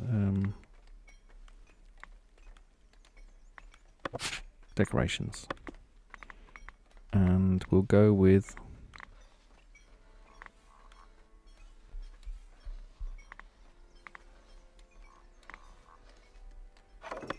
go with wooden fence.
I feel like this chat is the most educated on boar out of all of the Foundation chats that have ever existed.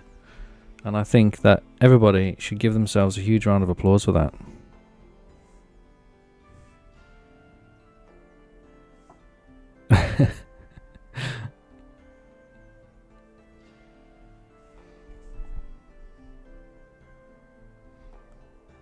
There's no emoji for boar. For boar, what am I on about? For cattle.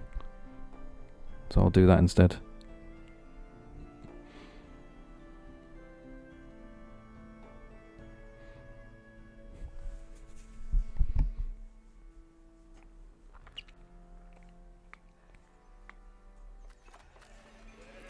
Oh, I knew that would happen.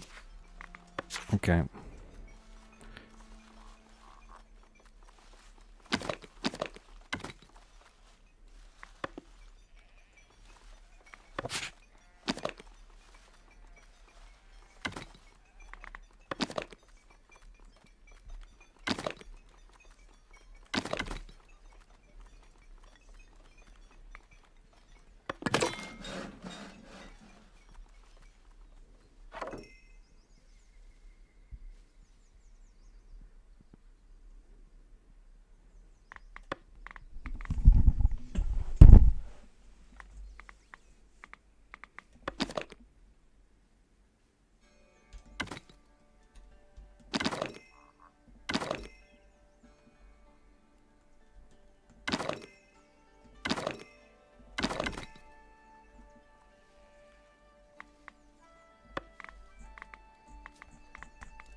Where's my big old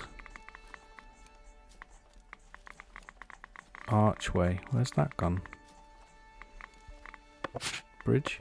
Fortifications? Do I have to do it like this? I don't mind doing it like that.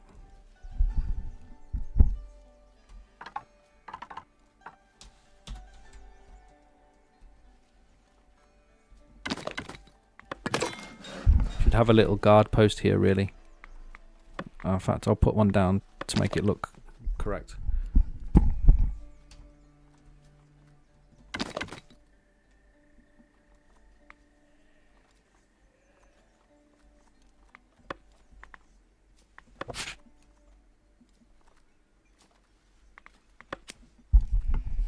I don't hate this house being on its own.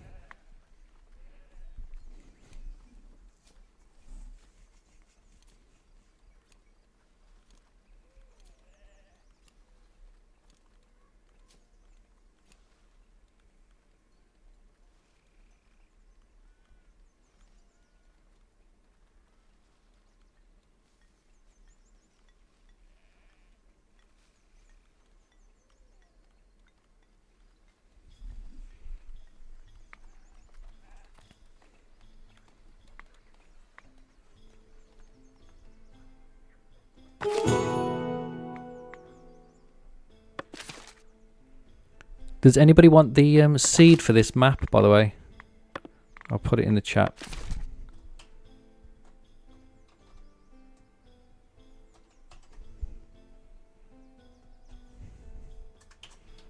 Map seed.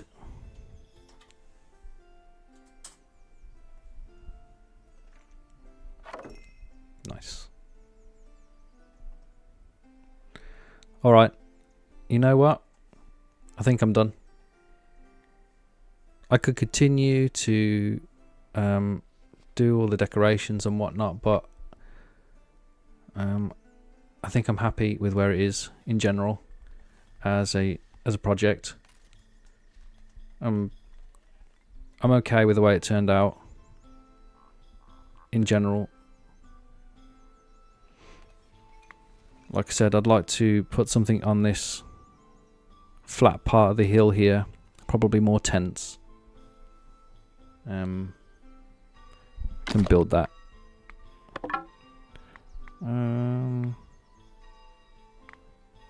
What's wrong with it? Oh, it needs fortifications as well. Okay, alright, I won't build that, I'll leave it. But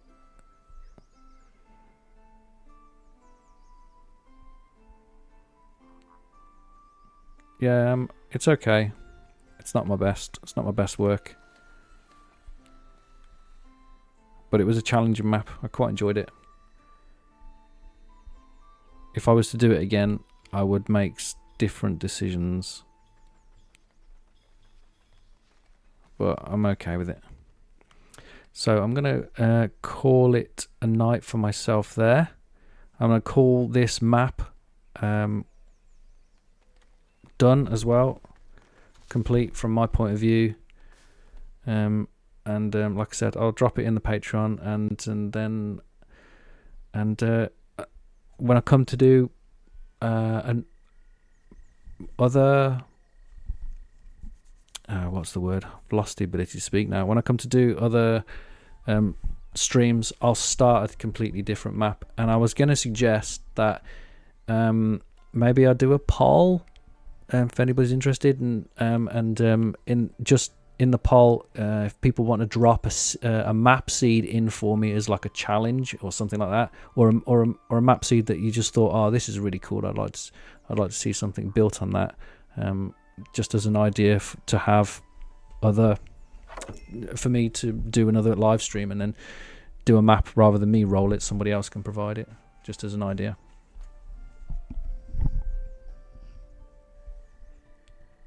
But I'd like to say thanks everyone for attending. I hope you had fun. I had fun.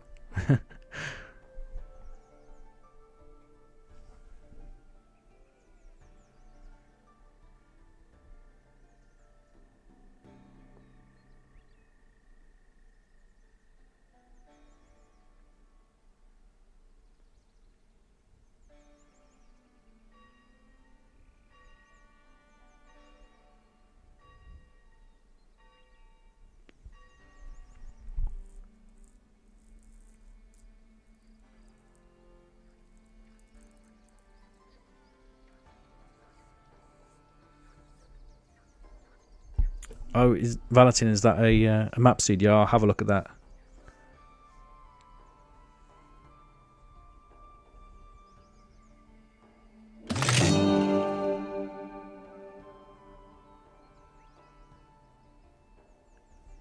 Yeah, I need to call it now because I've got to go to bed soon. I've got an early start tomorrow.